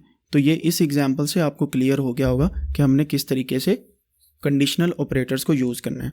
इसकी एक और एग्जांपल मैं देता हूँ कि हमाद की एज 4 बताने की बजाय मैं यहाँ से ये इतना सारा कॉपी करता हूँ और इसको एक और तरीके से लिखते हैं। आप कैसे लिखते हैं? इनपुट ऑपरेटर एंड लॉजिकल्स दोनों को यूज़ करते हुए मैं यहाँ पे इसके एज एट स्कूल 5 है, ठीक है। अब मैं पूछता हूँ व्हाट, यहाँ पे हमाद की एज पूछता हूँ और मैं यहाँ पे इनपुट पैरामीटर डालता हूँ और जो चीज़ हमने पहले खुद से डिफ़ाइन की थी वो यूज़र से पूछते हैं कि एज कितनी है जिसने स्कूल जाना है। हाउ ओल्ड इज़ हमाद, ठीक है। हाउ ओल्ड इज़ हमाद, ठीक है। इनपुट लिखने के बाद Hamad age is equal to, उसको मैंने प्रिंट करके लॉजिकल ऑपरेटर यूज़ कर लिया। यहाँ पे हमने इनपुट फंक्शन यूज़ किया और यहाँ पे ये इनपुट ऑपरेटर नहीं है, इनपुट फंक्शन है और लॉजिकल ऑपरेटर है।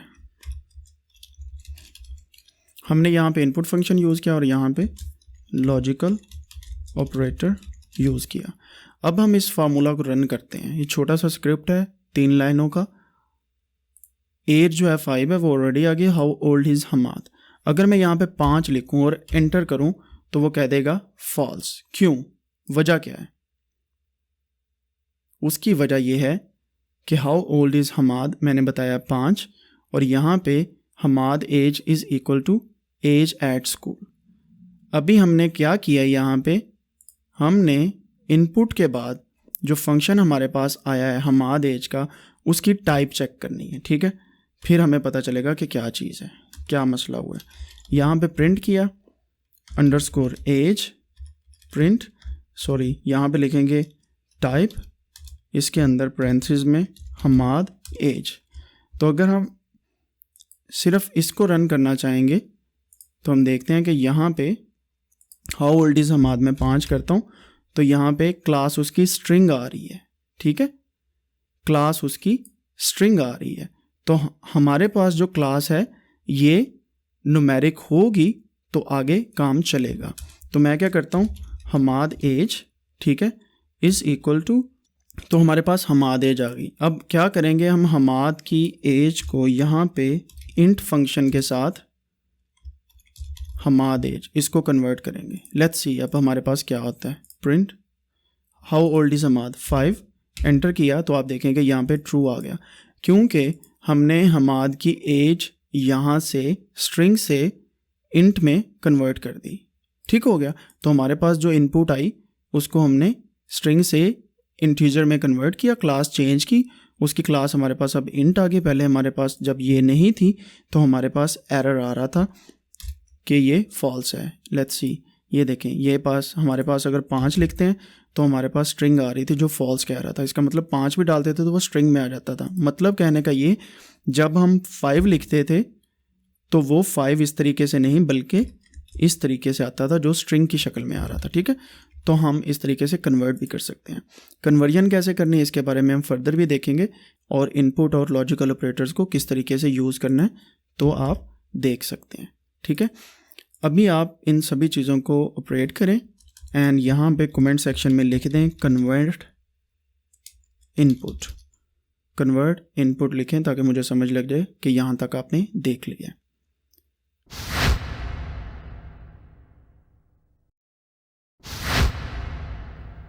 अभी हमारा जो 8वां चैप्टर है इसका नाम कन्वर्जन है, या हम इसे टाइप कन्वर्जन कह देते हैं। ठीक है, जैसा कि हमने पहले देखा कि हमारे पास टाइप्स हैं डिफरेंट किस्म की, तब हम दोबारा से देखते हैं कि कौन कौन सी टाइप्स हमारे पास मौजूद हैं। फॉर एग्जांपल x जो है हमारे पास एक नंबर है जिसको हम 10 कह देते हैं। y भी हमारे पास एक नंबर है जिसको हम 10.2 कह देते हैं, और हमारे पास z भी एक नंबर है जिसे हम सिंपली हेलो कह देते हैं। ठीक है, अभी आप देखेंगे ये तीनों हमारे पास नंबर हैं, सॉरी 2 हमारे पास नंबर्स हैं और तीसरी हमारे पास स्ट्रिंग है। अब हम क्या करते हैं, हम देखते हैं प्रिंट और टाइप, और इसके अंदर हम x लिखते हैं। तो जब हम ये प्रिंट करते हैं तो यू कैन सी कि जो x की टाइप है वो है इंटीजर। ठीक है, जब हम यहीं पे y लिखते हैं तो y की टाइप जो है वो है हमारी फ्लोट। ठीक है, यहाँ पे ये जो है ये है इंटीजर, ये है फ्लोट, फ्लोट जो भी डेसिमल पॉइंट्स के साथ आए, और फिर ये है हमारे पास स्ट्रिंग। नहीं मेरे पे यकीन तो यहाँ पे z लिख के प्रिंट करें तो आप देख सकते हैं इसका नाम है स्ट्रिंग। ठीक है, z का। अब हम क्या करते हैं, मैं प्रिंट को ऐसे रहने देता हूँ, यहाँ पे x को मैं इक्वल टू कर देता हूँ x मल्टीप्लाइड बाय y के। मतलब हमने एक इंटीजर को फ्लोट के साथ मल्टीप्लाई कर दिया। ठीक है, जब हम मल्टीप्लाई करते हैं तो फिर उसकी x की क्लास देखते हैं क्या है। ठीक है, फॉर एग्जांपल हम इस कोड को रन करते हैं तो आप देखें कि ये क्लास फ्लोट हो गई है। क्यों? x 10 था, उसको हमने एक फ्लोट के साथ मल्टीप्लाई किया जो उसके बाद आ रहा था, तो ये क्लास हमारे पास फ्लोट हो गई है। ठीक है, क्लास जो है हमारे पास y की फ्लोट हो गई है। अगर हम यहाँ पे y को नंबर कर दें, इंटीजर कर दें, और इसको फ्लोट नंबर कर दें, देन हम देखते हैं कि x की जो क्लास है वो क्या होती है। तो आप देखें कि अभी भी फ्लोट ही है। इसका मतलब है कि जो फ्लोट नंबर है ये प्रायोरिटी पे है। ठीक है, लेकिन हम इसको दोबारा से चेक करते हैं, y को x बाय y करते हैं तो आप देखते हैं y की क्लास क्या है, तो यहाँ पे आप देखें फ्लोट आ रहा है। इसका मतलब ये है कि आप किसी भी इंटीजर को जब एक फ्लोट नंबर के साथ मल्टीप्लाई करते हैं तो वो जो है वो फ्लोट नंबर में कन्वर्ट हो जाती है उसकी क्लास। लेकिन जब हम प्लस करते हैं, लेट्स सी फिर क्या बनता है, ठीक है, तो आप देखें कि ये फिर भी फ्लोट बनेगा। क्यों फ्लोट बनेगा, उसकी वजह है, क्या वजह है, प्रिंट, यहाँ पे x भी प्रिंट करके देखते हैं, या इसको मैं इस तरीके से लिखता हूँ, यहाँ पे x प्रिंट करने के बाद कॉमा लगा के टाइप ऑफ x भी आ जाए, ठीक है। तो आप देखें कि ये इतना लिखने की ज़रूरत नहीं है, x ये आ गया, टाइप ऑफ x इज़, उसके बाद उसकी टाइप आ जाएगी, यहाँ पे कॉमा आएगा, ठीक है। तो आप देखें 20.2 जो है ये x आ गया, type of x is class float, ठीक है। अब आप ये देखें, इसका मतलब ये है कि 10 प्लस 10.2 हमारे पास 20.2 हो जाता है, जो ऑलरेडी फ्लोट है। तो इस तरीके से आप इसको कन्वर्ट कर सकते हैं जब आप ये वाला फंक्शन यूज़ करते हैं। इसको बोलते हैं हम, मुश्किल सा नाम है, implicit conversion, implicit type conversion, ठीक हो गया। अब आप देखें इम्प्लिसिट का मतलब है कि अंदरूनी तौर पे उसको मल्टीप्लिकेशन या कोई भी हमने तरीक़ेकार से कर दिया। दूसरी टाइप होती है एक्सप्लिसिट टाइप कन्वर्जन, उसमें हम क्या करते हैं वो अब देख लेते हैं। जैसा कि हमने पहले देखा कि जब हम यहाँ पे पूछते हैं एज, इसको इनपुट वेरिएबल देते हैं, उसके अंदर लिखते हैं व्हाट इज़ योर एज, ठीक है। जब हम किसी से उसकी एज पूछते हैं देन हम प्रिंट करते हैं टाइप को, एज की टाइप को, ठीक है, ठीक है। तो क्या होता है, मैं ये पीछे वाला सारा कमेंट आउट करता हूँ ताकि आपको समझ आए कि मैं यहाँ पे क्या कहना चाह रहा हूँ।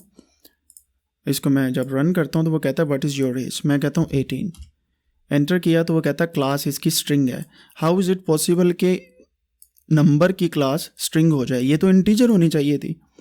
तो अब हमने क्या करना है, यहाँ पे जैसे मैंने पिछले चैप्टर में आपको बताया कि एज को हमने इंटीजर में कन्वर्ट कर देना, या तो हम यहाँ पे लिख देंगे इंटीजर एज, ठीक है। देन हम जब इसको टाइप करते हैं 18, तो आप देखें कि यहाँ पे इसकी क्लास या टाइप चेंज हो चुकी है इंटीजर में। इसको इस तरीके से लिखने की बजाय आप इनपुट के बाद यहाँ पे भी एज के बाहर भी इंट की लगा सकते हैं टाइप। लेट्स सी ये काम करता है या नहीं। व्हाट इज़ योर एज, मैं कहता हूँ 18, देन इट्स सेइंग इंटीजर। तो इसका मतलब है इस तरीके से भी काम कर जाएगा और इस तरीके से भी कर जाएगा, जैसे आपको बेहतर लगता है।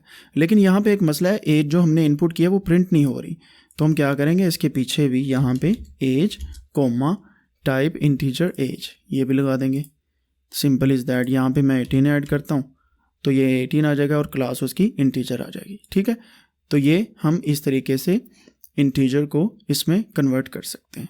अभी अगर एज में सेम फॉर्मूला में यहाँ पे 18.5 लिखता हूँ तो आप देखें ये कहता है वैलिड, इनवैलिड। क्यों, उसकी वजह क्या है, उसकी वजह ये है व्हाट इज़ योर एज के बाद जब इंटीजर में उसको फ्लोट को कन्वर्ट करता है तो क्या होता है, लुक यहाँ पे 18.5 की, तो हमारे पास वो ये कह रहा है invalid literal error for integer with the base 10, ठीक है। तो यहाँ पे अगर हम इसे फ्लोट करेंगे, इसको हम फ्लोट कर देते हैं, देन यू विल सी के 18.5 और यहाँ पे क्लास फ्लोट आ गई। तो इसका मतलब है कि इंटीजर जो है वो पॉइंट वाले नंबर्स को कन्वर्ट नहीं करता फ्लोट के इंटीजर के अंदर। तो आपने क्या करना है, यहाँ पे टाइप जो है वो फ्लोट यूज़ करनी है, ठीक है।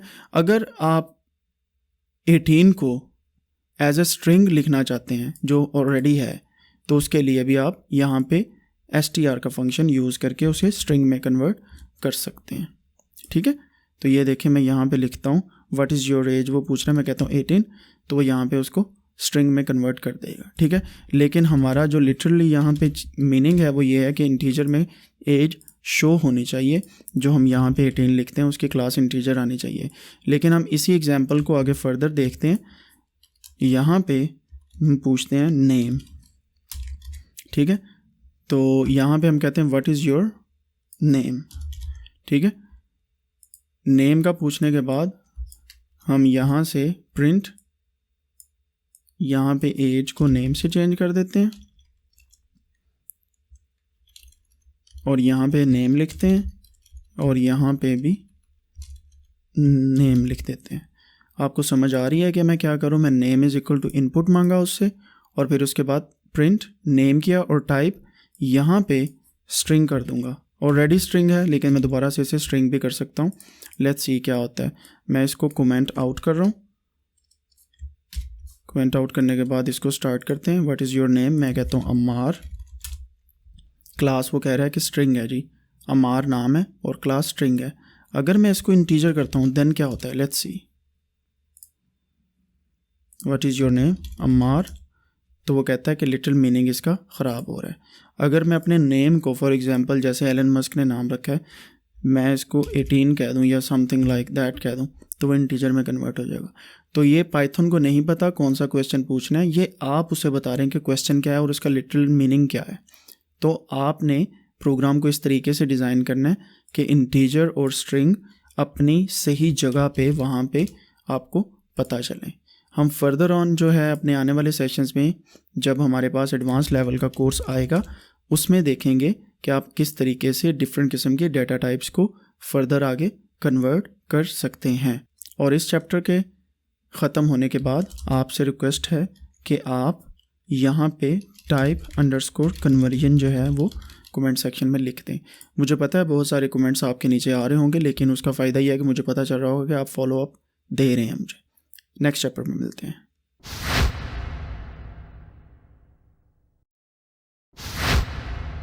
अब चलते हैं हम अपने चैप्टर नंबर 9 की तरफ, जिसका नाम है if, else and elif statements.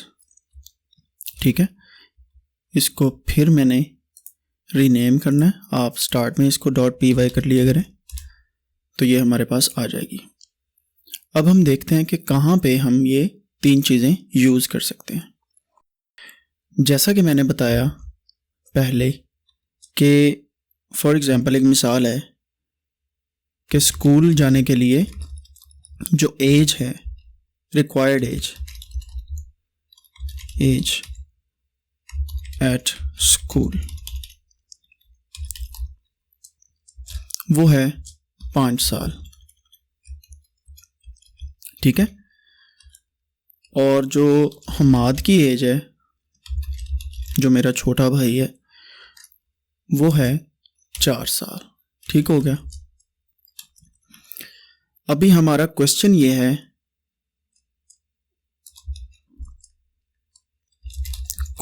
है, कैन हमाद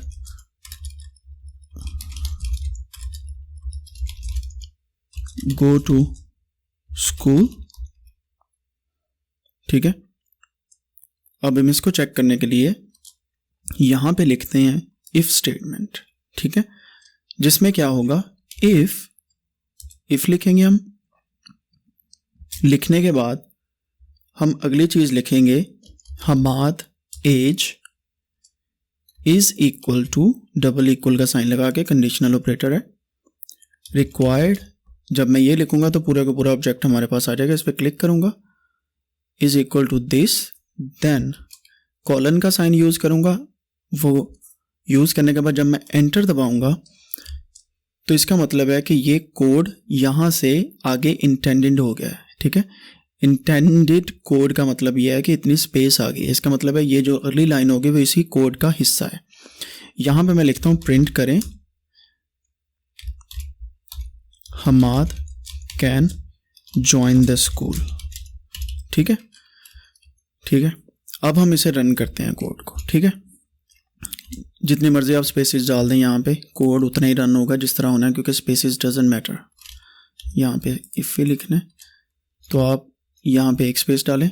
इसको मैं रन करता हूँ तो आप देखें कि हमारे पास एक सिंटैक्स एरर आ रही है। कौन सी? कि लाइन 1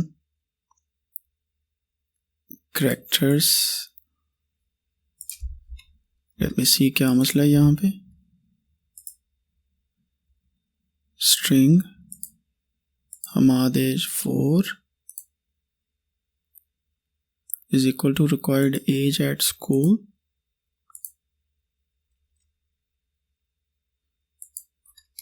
five 4।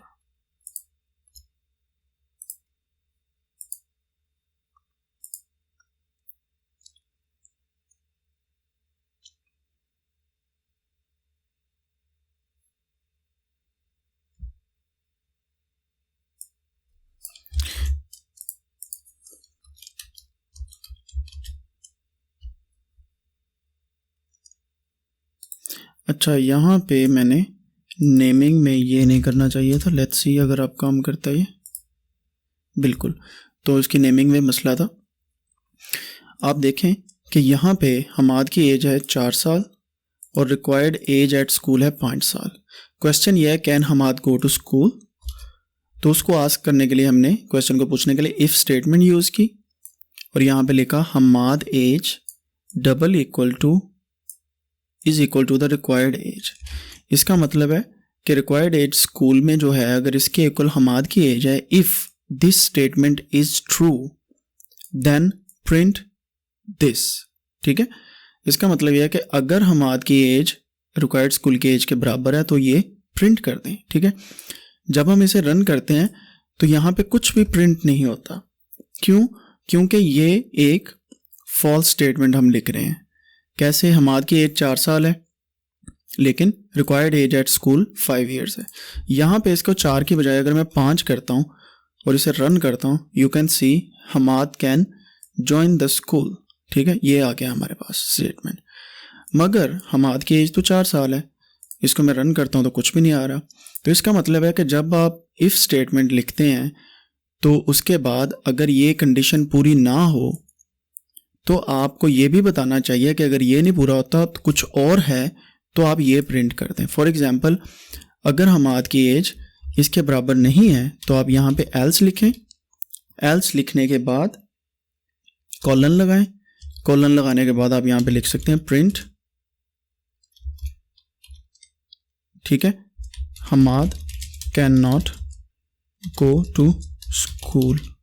ठीक है, अब आप इसको प्रिंट करते हैं तो देखते हैं, तो आप देखें यहाँ पे स्टेटमेंट आ रही है Hamad can not go to school. इसका मतलब है कि अगर हमाद की एज इसके इक्वल होती तो ये प्रिंट होता, अब इक्वल नहीं है तो ये प्रिंट हो रहा है। तो इफ़ और एल्स की स्टेटमेंट का ये मकसद है। अगर हम यहाँ पे अगेन चेंज करें और हमाद की एज 5 ईयर्स कर दें, स्कूल में 5 साल रिक्वायर है, तो यहाँ पे आप देखें Hamad can join the school. ये तो हो गई हमारे पास 2 कंडीशंस। अगर हम एक और कंडीशन इसमें ऐड करें कि अगर हमाद की एज जो है वो 10 साल है तो हम क्या करेंगे? यहाँ पे तो आ रहा है कि Hamad can not go to school. ठीक है, या तो हम इसको लिख सकते हैं कि या तो वो स्कूल नहीं जा सकता और should join higher school, higher classes. यहाँ पे लिख के हम ये एक कमेंट दे सकते हैं, लेकिन हम 3 कंडीशंस को भी यहाँ पे यूज़ कर सकते हैं। दूसरी कंडीशन कौन सी है पहले उसको देखते हैं कि if Hamad age is equal to required age at school then ये प्रिंट हो। ठीक है, अदरवाइज हम एक तीसरी कंडीशन भी ले आते हैं जिसे हम एलिफ बोलते हैं। इसका मतलब है एल्स इफ़। ठीक है, एल्स इफ़ का मतलब यह है कि हमाद की एज अगर ग्रेटर देन, ठीक है, रिक्वायर्ड एज एट स्कूल है तो क्या होगा, फिर हम प्रिंट करें यहाँ पे हमाद इज यहाँ पे लिखता हूँ हमाद शुड ज्वाइन कॉलेज या हायर सेकेंडरी स्कूल। सिर्फ एक एग्जाम्पल है, ठीक है। ये हमारा किंडर स्कूल है, किंडर गार्डन स्कूल है, जिसमें हमाद की एज अगर 5 साल होती तो वो ज्वाइन करता, लेकिन हमारे पास ये कंडीशंस आ गई हैं। अगर हमाद की एज 5 साल है तो आएगा comment Hamad can join the school. यहाँ पे हम थोड़ा सा ट्विस्ट दे देते हैं, congratulations Hamad can join the school, और इसके आगे हम पीरियड लगा देते हैं, फुल स्टॉप। एल्स इफ अगर हमाद की एज रिक्वायर्ड एज से ज़्यादा है, मतलब 5 से ज़्यादा है, अगर 5 के इक्वल है तो ये प्रिंट हो जाएगा। 5 से ज़्यादा है, 6, 7, 8, 9, 10, 11, 12, 20, 25 जो भी है, देन ये प्रिंट हो जाएगा। अगर ये दोनों कंडीशंस ही नहीं पूरी होती तो फिर ये प्रिंट हो जाएगा, और इसमें से हम निकाल सकते हैं ये वाली चीज़, ठीक है। लेट्स सी क्या होता है। अब मैं प्रिंट करता हूँ तो यहाँ पे आ रहा है Hamad should join higher secondary school, क्योंकि यहाँ पे 10 है, मैं यहाँ पे 3 लिख देता हूँ। लेट्स सी क्या होना चाहिए। यहाँ पे 3 लिखा तो वो कह रहे हैं कि जी Hamad can not go to school. तो आप यहाँ पे देखें क्यों नहीं जा सकता, क्योंकि हमने एल्स स्टेटमेंट में लिखा है कि 5 या 5 से ज़्यादा है तो ठीक है, अगर कम है तो ये वाली स्टेटमेंट प्रिंट हो जाएगी। अब अगर मैं यहाँ पे 8 साल लिखता हूँ या 10 साल लिखता हूँ, या यहाँ पे मैं 15 लिख देता हूँ, ठीक है। Let's see now it's saying Hamad should join higher secondary school. तो एल्स इफ स्टेटमेंट्स का ये मकसद है। यहाँ पे आप जितना दिल करता है आप उतनी एल इफ स्टेटमेंट लगा सकते हैं। यहाँ पे एक और एल एफ स्टेटमेंट लगा देते हैं, ठीक है। यहाँ पे लिखते हैं Hamad age is equal to 2 years। अगर 2 साल है हमाद की एज तो यहाँ पे प्रिंट होना चाहिए you should take care of Hamad, he is still a baby, ठीक है। लेट्स सी अब क्या होता है। हम ये प्रिंट करते हैं तो हमारे पास आ रहा है Hamad should join the higher secondary school, क्योंकि यहाँ पे 15 है। अगर मैं एग्जैक्टली ये वाली कंडीशन पूरी कर दूं, इसको अब यहाँ पे इक्वल टू 2 किया हमने, तो आप देखें यहाँ पे आ रहा है you should take care of Hamad, he is still a baby. तो यहाँ पे 2 साल से कम 2 साल के इक्वल है तो ये हो गया। अगर मैं यहाँ पे एक और कंडीशन लगाऊं लेस देन और इक्वल टू 2, अब यहाँ पे लेस देन और इक्वल टू 2 आएगा, मतलब 2 लगाइए तब भी हमारे पास ये वाली एज आ रही है। अगर मैं यहाँ पे 1 लगाता हूँ तब भी आप देखें हमारे पास ये वाला कमेंट आ रहा है, मतलब 2 या 2 से कम होगी एज तो हमाद को आपको हमाद की केयर करनी चाहिए। तो यहाँ तक आपको एल्स या इफ़ स्टेटमेंट्स की अगर समझ आ गई है दैट्स ग्रेट। अगर नहीं आई तो कमेंट सेक्शन में ज़रूर लिखिए please repeat else if statement. अगर आपको समझ आ गई है else if elif else statements clear, ये आप कमेंट सेक्शन में लिख सकते हैं। अगले चैप्टर में हम मिलते हैं जहाँ पे हम डिस्कस करेंगे फंक्शंस को।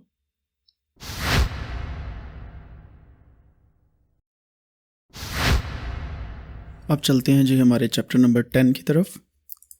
चैप्टर नंबर 10 और जिसका नाम है functions.py। चैप्टर नंबर 10 में हम फंक्शंस देखेंगे कि फंक्शंस क्या होते हैं और इनका क्या फ़ायदा है। फॉर एग्ज़ाम्पल हमने रिसेंट या अपने जो पिछले चैप्टर्स हैं उनमें देखा है कि प्रिंट फंक्शन हम यूज़ करते हैं और प्रिंट के अंदर हम लिखते हैं हाउ ओल्ड आर यू, या हम लिखते हैं यहाँ पे we are learning with Aammar, ठीक है। हम इसी फंक्शन को जब प्रिंट करते हैं तो यह हमारे पास यहाँ पे एक दफ़ा we are learning with Ammar print हो जाता है। जब मैं इसे 2 दफ़ा प्रिंट करता हूँ तो यहाँ पे ये 2 दफ़ा प्रिंट हो जाता है, और जब मैं तीसरी दफ़ा प्रिंट करता हूँ तो ये 3 दफ़ा प्रिंट हो जाता है। तो इस तरह सो ऑन ये चलता रहता है, ठीक है। लेकिन जब यही फंक्शन को मैं 6 दफ़ा प्रिंट करता हूँ तो आप देखें कि 6 दफ़ा प्रिंट तो हो गया, लेकिन अक्सर औकात हमें अपने जो फंक्शंस हैं यानी ये प्रिंट जो है एक फंक्शन है जो कॉल कर रहा है आउटपुट में ये वाली स्ट्रिंग को। फंक्शन का मतलब ये होता है कि जो भी चीज़ आप लिखें वो एक मकसद के तहत आपको आउटपुट में शो हो जाए। ठीक है, अभी इसको हम देखते हैं। लेकिन आप देखेंगे कि यहाँ पे मैंने इंटेंशनली ये गलती की जो आपको लग रहा होगा कि मैं स्पेलिंग मिस्टेक कर गया हूँ। फॉर एग्जांपल अगर मैं यहाँ पे लिखता लर्निंग तो मुझे जी लगाना पड़ता। अभी मुझे जब इसको मैं प्रिंट करता हूँ तो मुझे सभी के साथ जी लगाना पड़ेगा, लेकिन ये बहुत ज़्यादा हेक्टिक काम है जब आप hundreds of lines of codes के साथ काम कर रहे हो। ठीक है, तो इसको करने के लिए आप सिंपल सा एक फंक्शन जो है उसे डिफ़ाइन कर सकते हैं खुद से। अब तक आपने सारे पैकेजेस सारा कुछ देखा जो ऑलरेडी चलता आ रहा था। ये किसी ने प्रिंट फंक्शन जो है ये भी डिफ़ाइन किया हुआ है, इसके बारे में डिटेल में डिस्कस करेंगे अपने नेक्स्ट कोर्स में। लेकिन इसमें मैं आपको सिर्फ ये बताऊं कि फंक्शंस को कैसे डिफ़ाइन करना है। डिफाइनिंग अ फंक्शन, ठीक है। इसको डिफ़ाइन करने के लिए सबसे पहले आप जो चीज़ लिखते हैं वो है डेफ, DEF। डिफ़ाइन करने के लिए ये एक फंक्शन को डिफ़ाइन करने के लिए एक पाइथन की आर्गुमेंट है या कमांड है। देन आप क्या करते हैं, फंक्शन का कोई भी नेम देते हैं। मैं यहाँ पे लिखता हूँ प्रिंट कोडेनिक्स, तो ये मेरे फंक्शन का नेम हो गया। तो जैसे आपको पता है जैसे हम प्रिंट को लिखते हैं उसके बाद हम पैरेंथेसिस लगाते हैं। ठीक है, तो इस तरीके से हम इस फंक्शन को डिफ़ाइन करने के बाद भी यहाँ पे पैरेंथेसिस लगाएंगे। जब हमारा फंक्शन यहाँ पे डेफ का फंक्शन लग गया और प्रिंट कोडेनिक्स और ये पैरेंथेसिस आ गए, इसका मतलब है कि ये हमारे फंक्शन का नाम है और ये हमारे फंक्शन को डिफ़ाइन करने के लिए हमने एक चीज़ लगाई है। इसके बाद हम लगाएंगे कॉलन, एंटर करेंगे। मैं इसको थोड़ा सा जूम इन कर लेता हूँ। एंटर करने के बाद आप देखते हैं कि ये लाइन जो है यहाँ से उठ के टैब फंक्शन के साथ ऑटोमेटिकली आगे चलेगी, जिसका मतलब है कि ये एक ही लाइन ऑफ कोड गिनी जाएगी। ठीक है, अब यहाँ पे मैं लिखता हूँ ये वाली चीज़ सारी, ठीक हो गया। लेकिन इसको लिखने से पहले ये 3 दफ़ा कॉपी करने के बाद पेस्ट कर दिया। ठीक है, इसको भी मैं यहाँ से उठा के इसी लाइन में ले आता हूँ ताकि एक ही फंक्शन का हिस्सा बन जाए ये तीनों। तो आप देखें कि मैंने एक लाइन में कर दिया। तो इसका मतलब है कि ये हमारा जो फंक्शन है ये डिफ़ाइन हो गया। अब मैं बैक स्पेस दबा के पीछे जाता हूँ, तो इसको डिफ़ाइन करने के बाद मैं इन सभी को जो है डिलीट कर देता हूँ ताकि हम स्क्रैच से स्टार्ट करें डिफाइनिंग फंक्शन। मैं यहाँ पे जब लिखता हूँ प्रिंट कोडेनिक्स, ठीक है, और ये फंक्शन लगाता हूँ, लेट्स सी क्या होता है। मैंने जब प्रिंट किया तो 3 दफ़ा ये वी आर लर्निंग विद अमार यहाँ पे प्रिंट हो गया। एक तो ये तरीका है फंक्शन को डिफ़ाइन करने का, नंबर 1। फिर नंबर 2 की तरफ चलते हैं। नंबर 2 वे जो दूसरा तरीका है वो ये है कि आप सिंपली, मैं सारे के सारा फंक्शन यहाँ से कॉपी करता हूँ, यहाँ पे पेस्ट करता हूँ और इसको यहाँ के बाद मैं यहाँ पे लिखता हूँ टेक्स्ट। ठीक है, टेक्स्ट लिखने के बाद यहाँ पे इक्वल टू लिखता हूँ और यहाँ पे मैं ये वाला सारे का सारा टेक्स्ट जो है इसे उठा के एक स्ट्रिंग वेरिएबल बना देता हूँ। ठीक है, ये आपको पता है कि हम फंक्शन के अंदर नेस्टेड यहाँ पे टेक्स्ट का एक वेरिएबल बनाया और इसे असाइन कर दिया। ठीक है, आप ये देखें कि हमने प्रिंट कोडेनिक्स का एक फंक्शन बनाया, उसमें टेक्स्ट को हमने एक उसी फंक्शन के अंदर हमने जो है वो एक स्ट्रिंग बनाई। स्ट्रिंग वेरिएबल बनाने के बाद हम 3 दफ़ा इसे प्रिंट कर देते हैं, प्रिंट टेक्स्ट। ठीक है, फिर यहाँ पे प्रिंट, फिर यहाँ पे अंदर इसके टेक्स्ट। तो हम इस तरह 3 दफ़ा प्रिंट कर देते हैं। इसको करने के बाद हम बैक स्पेस दबा देते हैं ताकि हम उस फंक्शन से बाहर आ जाएं। आने के बाद यहाँ पे प्रिंट अंडरस्कोर कोडेनिक्स को जब हम फंक्शन को यहाँ पे लगाएंगे तो आप देखें कि क्या होता है। ये पहला तरीका था फंक्शन को डिफ़ाइन करने का, ये दूसरा तरीका है। आप देखें कि मैं पहले वाले तरीके को कमेंट आउट करता हूँ और दूसरे वाले तरीके को रन करके देखते हैं। तो आप देखें कि यहाँ पे सेम चीज़ जो है वो रन हो रही है। अगर मैं यहाँ पे लिखूँ कि मेरे पास थाउजेंड्स लाइंस भी है ना प्रिंट कोडेनिक्स की, और यहाँ पे मैं लिख देता हूँ इन कोडेनिक्स यूट्यूब चैनल, तो आप देखें कि ये ऑटोमेटिकली चेंज हो जाएगा। मैंने सिर्फ एक लाइन में चेंजिंग की और ये सारी ऑटोमेटिक चेंजेस यहाँ पे आ गई। तो ये हो गया दूसरा तरीका फंक्शन को डिफ़ाइन करने का, ठीक है। फिर एक तीसरा तरीका भी है, वो कौन सा है कि हमने क्या करना है, डिफ़ाइन करना है प्रिंट अंडरस्कोर कोडेनिक्स को। ये फंक्शन हमने डिफ़ाइन किया और इस ब्रैकेट के अंदर यहीं पे टेक्स्ट लिख दिया, ठीक है। लिखने के बाद एंटर किया और यहाँ पे प्रिंट लिखा, प्रिंट के बाद हमने लिखा टेक्स्ट। इसी तरीके से नीचे भी हमने प्रिंट टेक्स्ट, ठीक है। फिर दोबारा से प्रिंट टेक्स्ट, हम सेम फंक्शन को बार बार लिख रहे हैं। और फिर इसके बाद हमने प्रिंट कोडेनिक्स का फंक्शन यहाँ पे रन करना है, ठीक है। मैं इसको कमेंट आउट कर रहा हूँ, तो आप यहाँ पे देखें कि ये सेम जो है हमें क्या कर रहा है कि हमें बता रहा है कि कोई टेक्स्ट ऐसा दें इसके अंदर जो हम प्रिंट करें। तो हम अपना टेक्स्ट जो है वो यहाँ पे भी लिख सकते हैं। कौन सा टेक्स्ट, ये same text, we are learning Python with Aammar in Codanics YouTube channel, ठीक है। अब जब आप इसको फंक्शन को रन करेंगे तो आप देखें कि सब कुछ यहाँ पे प्रिंट हो रहा है।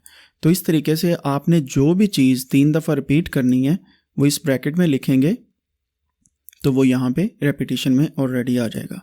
ये तीसरा तरीका हो गया फंक्शन डिफाइन करने का, सेम, ठीक है। अब हम एक और तरीका देखते हैं और वो क्या है, उसमें हम इफ़ एल्स स्टेटमेंट लगाएंगे। Defining a function with if, elif and else statements, ठीक है। अभी हमने क्या करना है, हमने एक स्कूल एजुकेशन का कैलकुलेटर बनाना है, जो हमने पिछली वीडियो में एक कैलकुलेशन की थी। यहाँ पे हम क्या करते हैं, सिंपली डेफ का फंक्शन लगाते हैं। मैं यहाँ पे लिखता हूँ स्कूल अंडरस्कोर कैलकुलेटर, ठीक है। फंक्शन का नाम मैंने लगा दिया।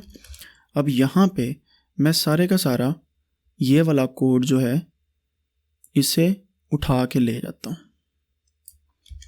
ठीक है, जो पिछली चैप्टर का कोड है।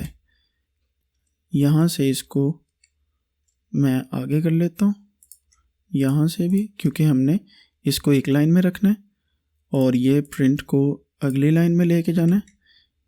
मैं सिर्फ एक कोड में समा रहा हूँ जो मैंने पिछली चैप्टर में आपको बताया था किस तरीके से लाना। अब आप यहाँ पे देखें कि हमारे पास यहाँ पे, बल्कि इसको स्क्रैच से दोबारा बनाते हैं, स्क्रैच से दोबारा बनाते हैं, आपको इजी रहेगा। यहाँ पे हम कहते हैं कि एक स्कूल कैलकुलेटर हमने बनाना है जिसमें हम कि यहाँ पे लिखें एज कोमा टेक्स्ट, ठीक है। और यहाँ पे लिखते हैं if age is equal to 5, ठीक है। देन क्या करें, कॉलन लगाना है। यहाँ पे लिखेंगे print Hamad can join the school, ठीक है। यहाँ पे लिखेंगे एलिफ, जो हमने पिछली स्टेटमेंट थी उसे करेंगे। एज इज ग्रेटर देन 5, यहाँ पे लिखेंगे, इसके आगे कॉलन लगाना है हमने, और यहाँ पे लिखेंगे print Hamad should go to higher school, ठीक है। यहाँ पे लिखेंगे एल्स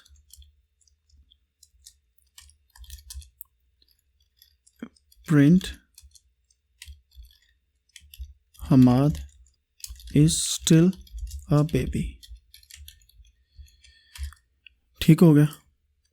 तो आप देखें कि यहाँ पे हमने एक फंक्शन डिफाइन किया जिसका नाम है स्कूल कैलकुलेटर। अगर एज हम यहाँ पे कुछ लिखते हैं तो ये फिर प्रिंट के बाद ये टेक्स्ट आ जाना चाहिए वहाँ पे। ठीक हो गया। अभी टेक्स्ट कौन सा आना है वो आपको हम दिखाते हैं। ठीक है, लेट्स सी क्या होता है इसमें। इस फंक्शन को मैं यहाँ पे लिखता हूँ स्कूल कैलकुलेटर और इसके अंदर मैं लिखता हूँ 5, ठीक है, कोमा हमाद।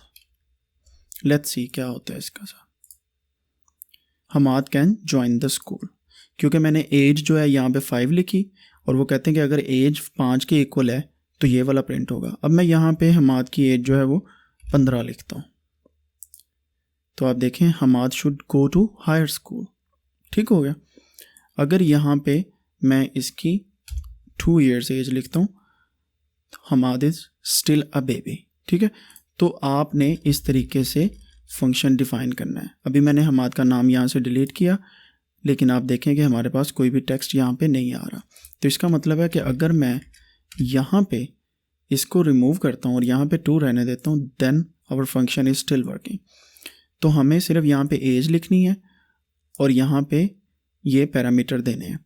तो इसका मतलब है कि हमने स्कूल कैलकुलेटर के लिए यहाँ पे सिर्फ एज लिखनी है, तो यहाँ पे बाकी चीज़ें हमारे पास ऑटोमेटिकली सेट हो जाएंगी। यहाँ तक आपको समझ आ गई होगी। इस तरीके से हम डिफ़ाइन कर सकते हैं किसी भी फंक्शन को। एक फंक्शन को और हम मैथमेटिकल ऑपरेटर्स के साथ डिफ़ाइन करते हैं। वो कैसे करना है? Defining a function of future. Future function हमने डिफाइन करना है। यहाँ पे डेफ का फंक्शन लगाया, ठीक है, ऐड या इसमें लिख देते हैं फ्यूचर अंडरस्कोर एज। ठीक है, इसका फंक्शन हमने बनाया और यहाँ पे हम लिखते हैं फॉर एग्जाम्पल एज। ठीक है, यहाँ पे लिखते हैं कि new underscore age is equal to age plus 20। ठीक है, फ्यूचर एज मतलब 20 साल बाद हमारी एज क्या होगी। तो यहाँ पे लिखते हैं रिटर्न न्यू एज। तो इससे क्या होगा, हमारा एक फंक्शन बन गया जिसका नाम है फ्यूचर एज। इसके अंदर अगर मैं यहाँ पे 18 साल लिखता हूँ तो 20 साल बाद क्या होगा, लेट्स सी ये फंक्शन हमारा काम करता है या कोई एरर देता है। तो आप देखें कि हमारे पास कुछ भी यहाँ पे नहीं आ रहा। इसका मतलब है कि हमें कुछ करना है। यहाँ पे फ्यूचर एज के बाद रिटर्न तो आ रहा है लेकिन हमारे पास कुछ भी यहाँ पे शो नहीं हो रहा। तो हम यहाँ पे क्या करते हैं, न्यू एज को हमने रिटर्न किया लेकिन फ्यूचर एज के बाद 18 और यहाँ पे हमने प्रिंट का फंक्शन लगा के करना है न्यू एज। ठीक है, लेट्स सी। तो ये अभी भी काम नहीं कर रहा। अभी यहाँ पे हम क्या करेंगे, फ्यूचर एज के आगे 18 एज लिख दी। ठीक है, लेकिन इसके पीछे हमने लगाना है हाउ, यहाँ पे लिखेंगे फ्यूचर प्रेडिक्टेड एज। इसको इक्वल टू कर लिया फ्यूचर एज का फंक्शन लगा के 18 years old। तो हम यहाँ पे करेंगे प्रिंट हमारी फ्यूचर प्रेडिक्टेड एज को। तो आप देखें कि क्या होगा, हमारे पास 38 आ जाएगा। इसका मतलब यह है कि हमने यहाँ पे एक फंक्शन बनाया जिसमें इसके अंदर ऑटोमेटिकली 20 ऐड हो जाएंगे और रिटर्न आएगा हमारे पास न्यू एज का। ठीक है, तो इस फंक्शन से हमें फ्यूचर प्रेडिक्टेड एज मिल जाएगी। ये छोटी सी एक मशीन लर्निंग का मॉड्यूल है जिससे हमने एक फ्यूचर प्रेडिक्शन की है किसी भी एज की। तो आप देखें कि छोटे छोटे फंक्शंस को यूज़ करने के बाद आप कितना पावरफुल काम कर सकते हैं। अभी यहाँ पे अगर मैं 5 लिखूँगा तो आप देखें ऑटोमेटिकली 10 उसमें जमा हो जाएगा, 25 आ जाएगा। तो आप इसी तरीके से डिफरेंट किस्म के इनपुट क्वेश्चंस भी पूछ सकते हैं। ठीक हो गया। तो उसके बारे में हम अपनी एडवांस क्लासेस में देखेंगे। इस चैप्टर के लिए इतना ही। नेक्स्ट चैप्टर में हम मिलते हैं। अगर आपको फंक्शंस की समझ आ गई है, I understand functions really good, really well कर दें। तो आप ये वाला कमेंट सेक्शन में लिखें ताकि मुझे पता चले कि आपने मेरे साथ प्रैक्टिस की है। नेक्स्ट चैप्टर में मिलते हैं।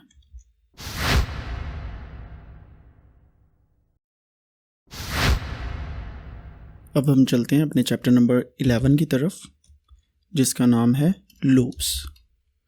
बहुत ही इम्पोर्टेंट चैप्टर है ये, क्योंकि लूप्स जो हैं ये पाइथन की जान है और इनके थ्रू हम बहुत सारी चीज़ें जो है वो डिफ़ाइन करते हैं। अब यहाँ पे हम लूप्स में दो किस्म के लूप्स होते हैं, while loops and for loops. ठीक है, तो हम पहले देखेंगे वाइल लूप्स को। वाइल लूप्स में हम कोई भी चीज़ जो है वो डिफ़ाइन करते हैं। और लूप्स होते क्या हैं इनके बारे में मैं थोड़ा सा बता दूं। जैसा कि आप सभी जानते हैं कि बचपन में जब एक बच्चा 5 से 10 साल का होता है तो उसकी मम्मा रोज़ाना उसे उठा के स्कूल भेजती हैं और ये काम वो रोज़ाना की रोज़ाना करती हैं। ठीक है, तो वो लूप में एक काम को बार बार करती हैं अनटिल अनलेस वो बच्चा जो है वो खुद ब खुद स्कूल जाने के लिए तैयार हो जाए। जस्ट इमेजिन, ये कंडीशन है हमारे पास। ठीक है, अब यहाँ पे हम x is equal to 0 define करते हैं और यहाँ पे हम सिमिलरली वाइल को यूज़ करते हैं। ये फंक्शन है। वाइल को यूज़ करने के बाद हम कहते हैं कि x is less then 5, while x is less then 5 print x। ठीक है, इसका मतलब ये है कि जब x जो है वो लेस दैन 5 है तो आप यहाँ पे सिंपली x को प्रिंट करें। लेकिन होगा ये कि यहाँ पे हमें x is equal to x plus 1 करना पड़ेगा। वो क्यों करना पड़ेगा, उसकी तरफ आते हैं। तो हम इसको रन करके देखते हैं कि क्या होता है इसमें। तो आप देखें कि यहाँ पे रन हो रहा है 1 2 3 4। ठीक है, तो लेस दैन 5 हमने बोला था, तो इसका मतलब है कि जब तक x 5 तक नहीं पहुँच जाता तब तक x को प्रिंट करो। अगर हम x प्लस 1 ना करते तो यहाँ पे x की वैल्यूज़ जो हैं वो बार बार इसी लूप में इन्फिनिटी के तौर पे 0 0 0 0 0 या 1 1 1 1 1 इस तरीके से आती रहती। तो इसको हम इन्फिनिट लूप कहते हैं, जो कभी ख़त्म नहीं होता। ठीक है, तो हमें यहाँ पे एक इंक्रीमेंट देनी पड़ती है ताकि x की जो वैल्यू है वो 5 तक पहुँच जाए और वहाँ से रुक जाए। अगर हम यहाँ पे x is less than equal to 5 करते तो क्या होता, तो आप देखें यहाँ पे 5 भी आ रहा है। ठीक है, तो ये यहाँ पे इसका यूज़ है।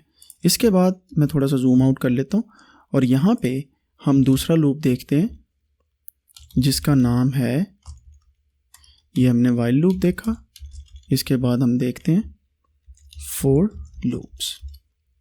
फॉर लूप क्या होता है, इसमें हम सिंपली वही काम करते हैं, फॉर x इन रेंज। ठीक है, रेंज हम बताते हैं 5 से 10 तक की रेंज है। For x in range this, फिर हम लिखेंगे प्रिंट x।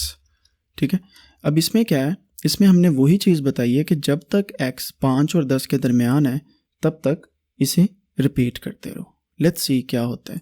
मैं ये वाले कोड को कमेंट आउट कर देता हूँ ताकि सिर्फ ये वाला कोड रन हो। तो आप देखें कि यहाँ पे हमारे पास सिर्फ और सिर्फ 6 7 8 9 ये 4 डिजिट्स जो हैं ये प्रिंट हुए हैं। Let's see again.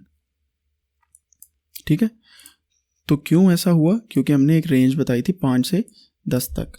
यहाँ से 4 से 11 कर दें आप तो आपके पास रेंज आ जाएगी 5 6 7 8 9 10। तो इस रेंज के दरमियान x की वैल्यू जो है वो बार बार मूव कर रही है। ठीक है, तो ये हमारा फॉर लूप होता है। तो इसको एक प्रोग्राम में हम किस तरीके से यूज़ करते हैं वो देखते हैं। अब मैं बड़ा सुकून से आपको ये चीज़ बताने वाला हूँ क्योंकि ये बहुत इंपॉर्टेंट चीज़ है। फॉर एग्जांपल हम एक एरे बनाते हैं। एरे का मतलब होता है एक डेटा सेट। ठीक है, इसके बारे में हम डिस्कस करेंगे, लेकिन आप इतना समझ लें कि हमने एक एरे बनाई। एरे को हमने नाम दिया डेज़ का। इसके अंदर हमने डिफरेंट डेज़ जो हैं उन्हें मर्ज किया, like Monday comma Tuesday comma Thursday comma Friday comma Saturday comma Sunday. ठीक है, ये हमने एक एरे बना ली डेज की। ठीक है, अब यहाँ पे हम क्या फॉर लूप को यूज़ करेंगे, कैसे, फॉर डी इन, ठीक है, ये हम लगाने के बाद कहेंगे कि डेज के अंदर for D in days print क्या, डी प्रिंट करें। अब इसमें क्या है, आई इन डेज करके भी ये कर सकते हैं। इसका मतलब है कि एंटिटी जो भी इसके अंदर है उसको हम डी का नाम दे देते हैं डेज के अंदर। आप इसे आई भी कह सकते हैं, सिमिलर बात है। तो जब हम इसे डी का नाम देते हैं तो प्रिंट डे करें। तो जब हम इसे रन करते हैं, यू कैन सी हेयर कि Monday Tuesday Thursday Friday Saturday Sunday. अब यहाँ पे एक हमारे पास मिसिंग वैल्यू है, वो कौन सी है, यहाँ पे हम वेंसडे लिख देते हैं। ये अनइंटेंशनली मेरे से मिस होगी। अब आप दोबारा चेक करें तो Tuesday Wednesday Thursday Friday Saturday and Sunday, यहाँ पे मंडे भी आएगा। ठीक है, ये सारे डेज जो है हमारे पास आ गए। अब हम क्या करते हैं, हम यहाँ पे कहते हैं कि जब हमारे पास यहाँ पे हम लॉजिकल ऑपरेटर यूज़ करने के बाद भी इसको लगा सकते हैं। फॉर एग्जांपल मैं कहता हूँ इफ़, यहाँ पे हम इफ़ फंक्शन यूज़ करते हैं और हम कहते हैं कि if D is equal to, यहाँ पे हम इफ़ फंक्शन यूज़ करने के बाद कहते हैं D is equal to Thursday, या हम कहते हैं कि Friday, then break this for loop, break कर दो इस लूप को। ठीक है, लेट्स सी क्या होता है। इससे ये होगा, आप देखें मंडे ट्यूसडे वेंसडे थर्सडे जब आया तो ऑटोमेटिकली यहाँ पे रुक गया। जब फ्राइडे आया तो इससे आगे लूप ही नहीं चला, तो हमने यहाँ पे ब्रेक कर दिया। इससे क्या होगा, लूप स्टॉप्स। ठीक है, अब अगला इफ स्टेटमेंट हम एक और लगाते हैं, उसमें हम कहते हैं कि if D is equal to Friday then continue. ठीक है, हम इसको कमेंट आउट करते हैं। लेट्स सी अब क्या होता है। अब ये वाली चीज़ इसमें नहीं रन करेगी। ठीक है, लेट्स सी। तो आप देखें कि कंटिन्यू सारा चल रहा है, लेकिन इससे क्या हुआ, हमारा फ्राइडे जो है वो स्किप हो गया। Skips D.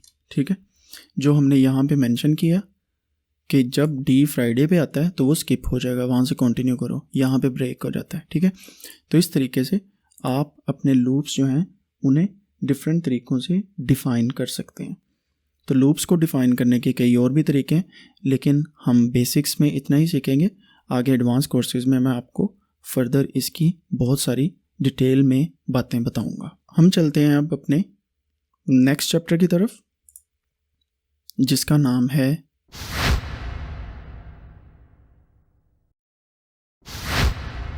Chapter number 12, import libraries. ठीक है, अगेन रीनेम करने के बाद या पहले ही इसमें .py कर दिया करें। इंपोर्ट लाइब्रेरीज में क्या होता है कि आपको मैंने डिफ़ाइन फंक्शन वाले चैप्टर में, चैप्टर नंबर 10 में बताया कि आप इस तरीके से फंक्शन डिफ़ाइन कर सकते हैं। लेकिन दुनिया में बहुत सारे प्रोग्रामर्स हैं जिन्होंने ऑलरेडी बहुत सारे फंक्शंस जो हैं वो डिफ़ाइन किए हुए हैं। तो ख़ुद से डिफ़ाइन करने के बजाय ओपन सोर्स उनके फंक्शन जो हैं उन्हें आप यूज़ कर सकते हैं। ठीक है, उन फंक्शंस में से कुछ फंक्शंस आज हम देखते हैं। फॉर एग्ज़ाम्पल, अगर आप चाहते हैं if you want to print the value of pi, pi क्या है, ये एक सिंबल है जो मैथमेटिक्स में यूज़ होता है। तो उसके लिए हम क्या करते हैं, एक लाइब्रेरी इंपोर्ट करते हैं, इंपोर्ट मैथ। ठीक है, हमने ये लाइब्रेरी इंपोर्ट की। इंपोर्ट करने के बाद हम क्या करते हैं, यहाँ पे करते हैं प्रिंट। ठीक है, हम यहाँ पे लिखते हैं the value of pi is space, ये हमने अपना एक स्ट्रिंग लिख दिया। ठीक है, फिर इस स्पेस के बाद हम लिखते हैं मैथ। जब हम मैथ लिखेंगे तो हमारी ये लाइब्रेरी ओपन हो जाएगी डॉट। अब ये मैथ की सारी फंक्शंस हैं, इसमें से कोई भी आप यूज़ कर सकते हैं। ठीक है, आप ये देखें सारे इसके फंक्शन हैं। तो हम क्या करेंगे, मैथ डॉट पाई। जब हम ये लिखेंगे तो क्या करेगा, ये पाई की वैल्यू यहाँ पे प्रिंट कर देगा। लेट्स सी क्या होता है। तो आप देखें कि आपके पास एक एरर आ रही है। इसकी वजह क्या है वो हम देखते हैं, क्योंकि यहाँ पे आई थिंक सो हमने कोई ये इंटेंडेड हमने आगे वो किया हुआ था और ये भी हमने आगे वो किया हुआ था। अब ठीक है, तो आप देखें the value of pi is 3.14 और आगे तक जा रही है। तो इस तरीके से आपको ये पता होना चाहिए कि ये जब आप कोई भी एक हैशटैग यूज़ करें या स्पेस यूज़ करें तो ये आपका जो कोड है वो पीछे लाइन के साथ टच होना चाहिए, ठीक है, अदरवाइज़ आपका कोड रन नहीं करेगा। तो इस तरीके से आप डिफरेंट किस्म के जो लाइब्रेरीज़ हैं उन्हें इंपोर्ट कर सकते हैं। इसी तरीके की एक और लाइब्रेरी है इंपोर्ट, उसको हम करते हैं स्टैटिस्टिक्स की लाइब्रेरी है। फॉर एग्ज़ाम्पल हमारे पास एक वैल्यू है x की इज़ इक्वल टू, हम इसको कहते हैं एरे बना लेते हैं इसे 150, 250, 350, 450, ठीक है। और हम यहाँ पे करते हैं print statistics dot main of x। Let's see क्या आता है। तो हमारे पास इसका मेन आ गया। ये जितनी भी वैल्यूज़ हैं इन सभी को प्लस करने के बाद ये पूरे एरे का मेरे पास मेन आ गया। तो इस तरीके से आप डिफरेंट किस्म के स्टैटिस्टिक्स की लाइब्रेरीज़ को यूज़ कर सकते हैं। इसमें क्या क्या है, आप सिर्फ स्टैटिस्टिक्स डॉट लगाएंगे तो मेन, मीडियन और बाकी सारी चीज़ें भी इस तरीके से आ सकती हैं, स्टैंडर्ड डेविएशन, वेरिएंस, ठीक है। ये सब कुछ इस तरीके से आप लाइब्रेरीज़ में यूज़ कर सकते हैं, ठीक है। तो ये एक तरीका है लाइब्रेरी को यूज़ करने का जो ऑलरेडी बनी हुई हैं, बजाय इसके कि आप 150 प्लस 250 प्लस 350 प्लस 450 करें और डिवाइडेड बाय समथिंग करें। तो आप ऑलरेडी रेडीमेड फंक्शंस और ओपन सोर्स लाइब्रेरीज़ को इस तरीके से इंपोर्ट करने के बाद उनको यूटिलाइज़ कर सकते हैं। तो इस चैप्टर में आपको ये समझ आ गया होगा कि हमने लाइब्रेरीज़ कैसे इंपोर्ट करनी है। कुछ इंपॉर्टेंट लाइब्रेरीज़ के नाम में मैं बता दूं, numpy है, pandas है, ठीक है, और इसी तरह और भी बहुत ही इंपॉर्टेंट लाइब्रेरीज़ हैं पाइथन के अंदर जिन्हें हम बड़ी डिटेल में फ्यूचर में देखेंगे, जो हमारी स्टैटिस्टिकल एनालिसिस के लिए यूज़ होती हैं, हमारे जो डिफरेंट किस्म के जो डाटा विजुअलाइजेशन है उनके लिए यूज़ होती हैं। और होपफुली आपको ये लाइब्रेरीज़ यूज़ करने का मैं फर्दर एडवांस क्लासेस में बताने वाला हूँ। अब हम चलते हैं अपने 13th चैप्टर की तरफ, जो ट्रबल शूटिंग का चैप्टर है।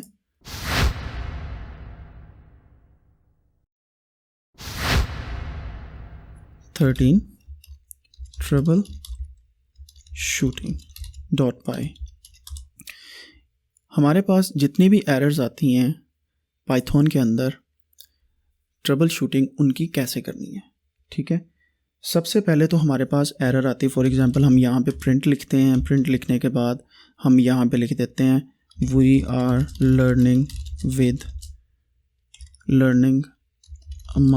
लर्निंग पाइथन विद अमार, ठीक है। अब आप ये देखें कि जब मैं इसको रन करूँगा तो हमारे पास एरर आएगी, this is called syntax error. इसका मतलब ये है कि यू फॉरगॉट अ कॉमा और समथिंग, ठीक है। तो हमें यहाँ पे कोटेशन लगानी पड़ेगी, अदरवाइज हम इसको रन नहीं कर सकते, ठीक है। This is called syntax error. और हमारे पास जो इसके अलावा एक और एरर होती है जिसको हम बोलते हैं, लेट्स सी, मैं पहले आपको दिखा दूं, प्रिंट 25/0। आपको पता है कि कभी भी जब भी हम किसी चीज़ को 0 पे डिवाइड करें तो हमारे पास एक एरर आती है। इस एरर को हम ज़ीरो डिवीजन एरर यहाँ पे कह रहे हैं, लेकिन इस एरर का नाम है रन टाइम एरर। तो हमें क्या करना है, 0 के बजाय कोई और डिजिट यूज़ करना है, यहाँ पे हमें कोटेशन मार्क्स लगाने हैं। ये है सिंटैक्स एरर। ये कहता है कि पाइथन की जो लैंग्वेज है उसके बारे में आप सीखें और पाइथन से पाइथन की लैंग्वेज में बात करें, अदरवाइज़ सिंटैक्स एरर देगा। जब वो ये कहेगा कि कोई मैथमेटिकली आपकी एरर है तो उसको हम रन टाइम एरर कह देते हैं, ठीक है। और इसको ट्रबल शूट करना भी ईजी है, इसको भी ट्रबल शूट करना ईजी है। लेकिन फिर आती है तीसरी किस्म की एरर, उसको ट्रबल शूट करना बहुत मुश्किल है। क्यों मुश्किल है, मैं आपको दिखाता हूँ। Name is equal to Ammar, ठीक है। मैं यहाँ पे अगर मैं लिखूँ प्रिंट हेलो, यहाँ पे मैं लिखता हूँ हेलो अम्मार, नहीं हेलो नेम, तो मैं ये सोच रहा हूँ कि ये नेम जो है यहाँ पे ऑटोमेटिकली अम्मार हो जाएगा, लेकिन होता क्या है कि यहाँ पे हेलो के बाद नेम आ रहा है। इसको हम बोलते हैं सेमेंटिक एरर। इसका मतलब क्या है कि ये जो भी एरर यहाँ पे आ रही है ये हमारी अपनी गलती है। पाइथन बिल्कुल ठीक तरीके से कर रहा है हर एक चीज़ को, हमारी गलती ये है कि हमें ये नहीं पता कि पाइथन की किस जगह पे कौन सी चीज़ ऐड करनी है। तो इस एरर को रिमूव करना सबसे ज़्यादा मुश्किल होता है। जब आपकी लाइंस ऑफ कोड बहुत ज़्यादा हो जाती हैं तो आपको ढूंढना मुश्किल हो जाता है कहाँ पे आपने ये जो है इन्वर्टेड कोमास वाली या स्ट्रिंग वाली एरर की है। तो इसको करने के लिए इसका सही तरीका ये है कि आपको पकड़ पकड़ के हर चीज़ को हेलो स्पेस के बाद यहाँ पे कोमा लगाने के बाद और यहाँ पे नेम का एक वेरिएबल देना पड़ेगा जो हम पिछले चैप्टर्स में देख के आए हैं। तो इसको जब हम प्रिंट करते हैं तो you can see now here hello Aammar आ रहा है, ठीक है। तो ये चीज़ आ सकती है। आप देखें कि जब हम हेलो अमार करते हैं तो यहाँ पे एक स्पेस है, अगर हम यहाँ पे प्लस लगाते हैं देन क्या होता है, लेट्स सी। तो आप देखें कि यहाँ पे स्पेस कोई नहीं है, ठीक है। तो अक्सर हमें स्पेस नहीं चाहिए होती तो हम प्लस लगा देते हैं कोमा की बजाय। यहाँ पे अगर स्पेस देनी है तो इस तरीके से स्पेस भी आ जाएगी, ठीक है। तो होपफुली आपको एरर्स को ट्रबल शूट करना भी आ गया होगा। Trouble shooting is easy. अगर आपको यहाँ तक सभी समझ आ गई है तो आप कमेंट सेक्शन में लिखें कि trouble shoot is easy. Trouble shooting is easy, sorry for that. अब तक के लिए ये जो 13 चैप्टर्स देखे हैं आपने, ये बेसिक पाइथन के लिए बहुत ही इम्पोर्टेंट चैप्टर्स हैं और होपफुली आपको अभी तक समझ आ गई होगी। अब हम चलते हैं अपने फाइनल कंक्लूजन की तरफ, जो हमारा बिगिनर कोर्स का कंक्लूजन है।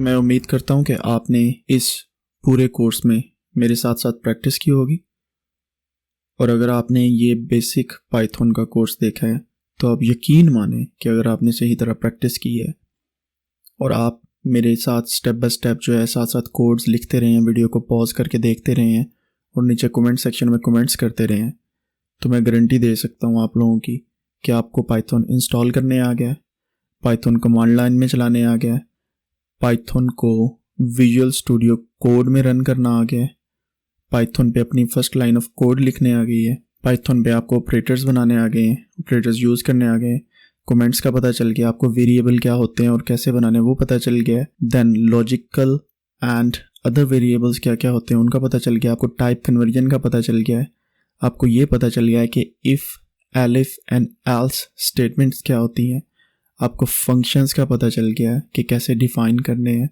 एंड देन आपको ये भी पता चल गया है कि लूप्स क्या होते हैं, वाइल एंड फॉर लूप्स कौन कौन से हैं, देन आपको ये भी पता चल गया है कि लाइब्रेरीज़ क्या क्या होती हैं और उन्हें कैसे इंपोर्ट करना है पाइथन के अंदर, एंड देन आपको ये भी पता चल गया होगा कि ट्रबल शूटिंग कैसे करनी है।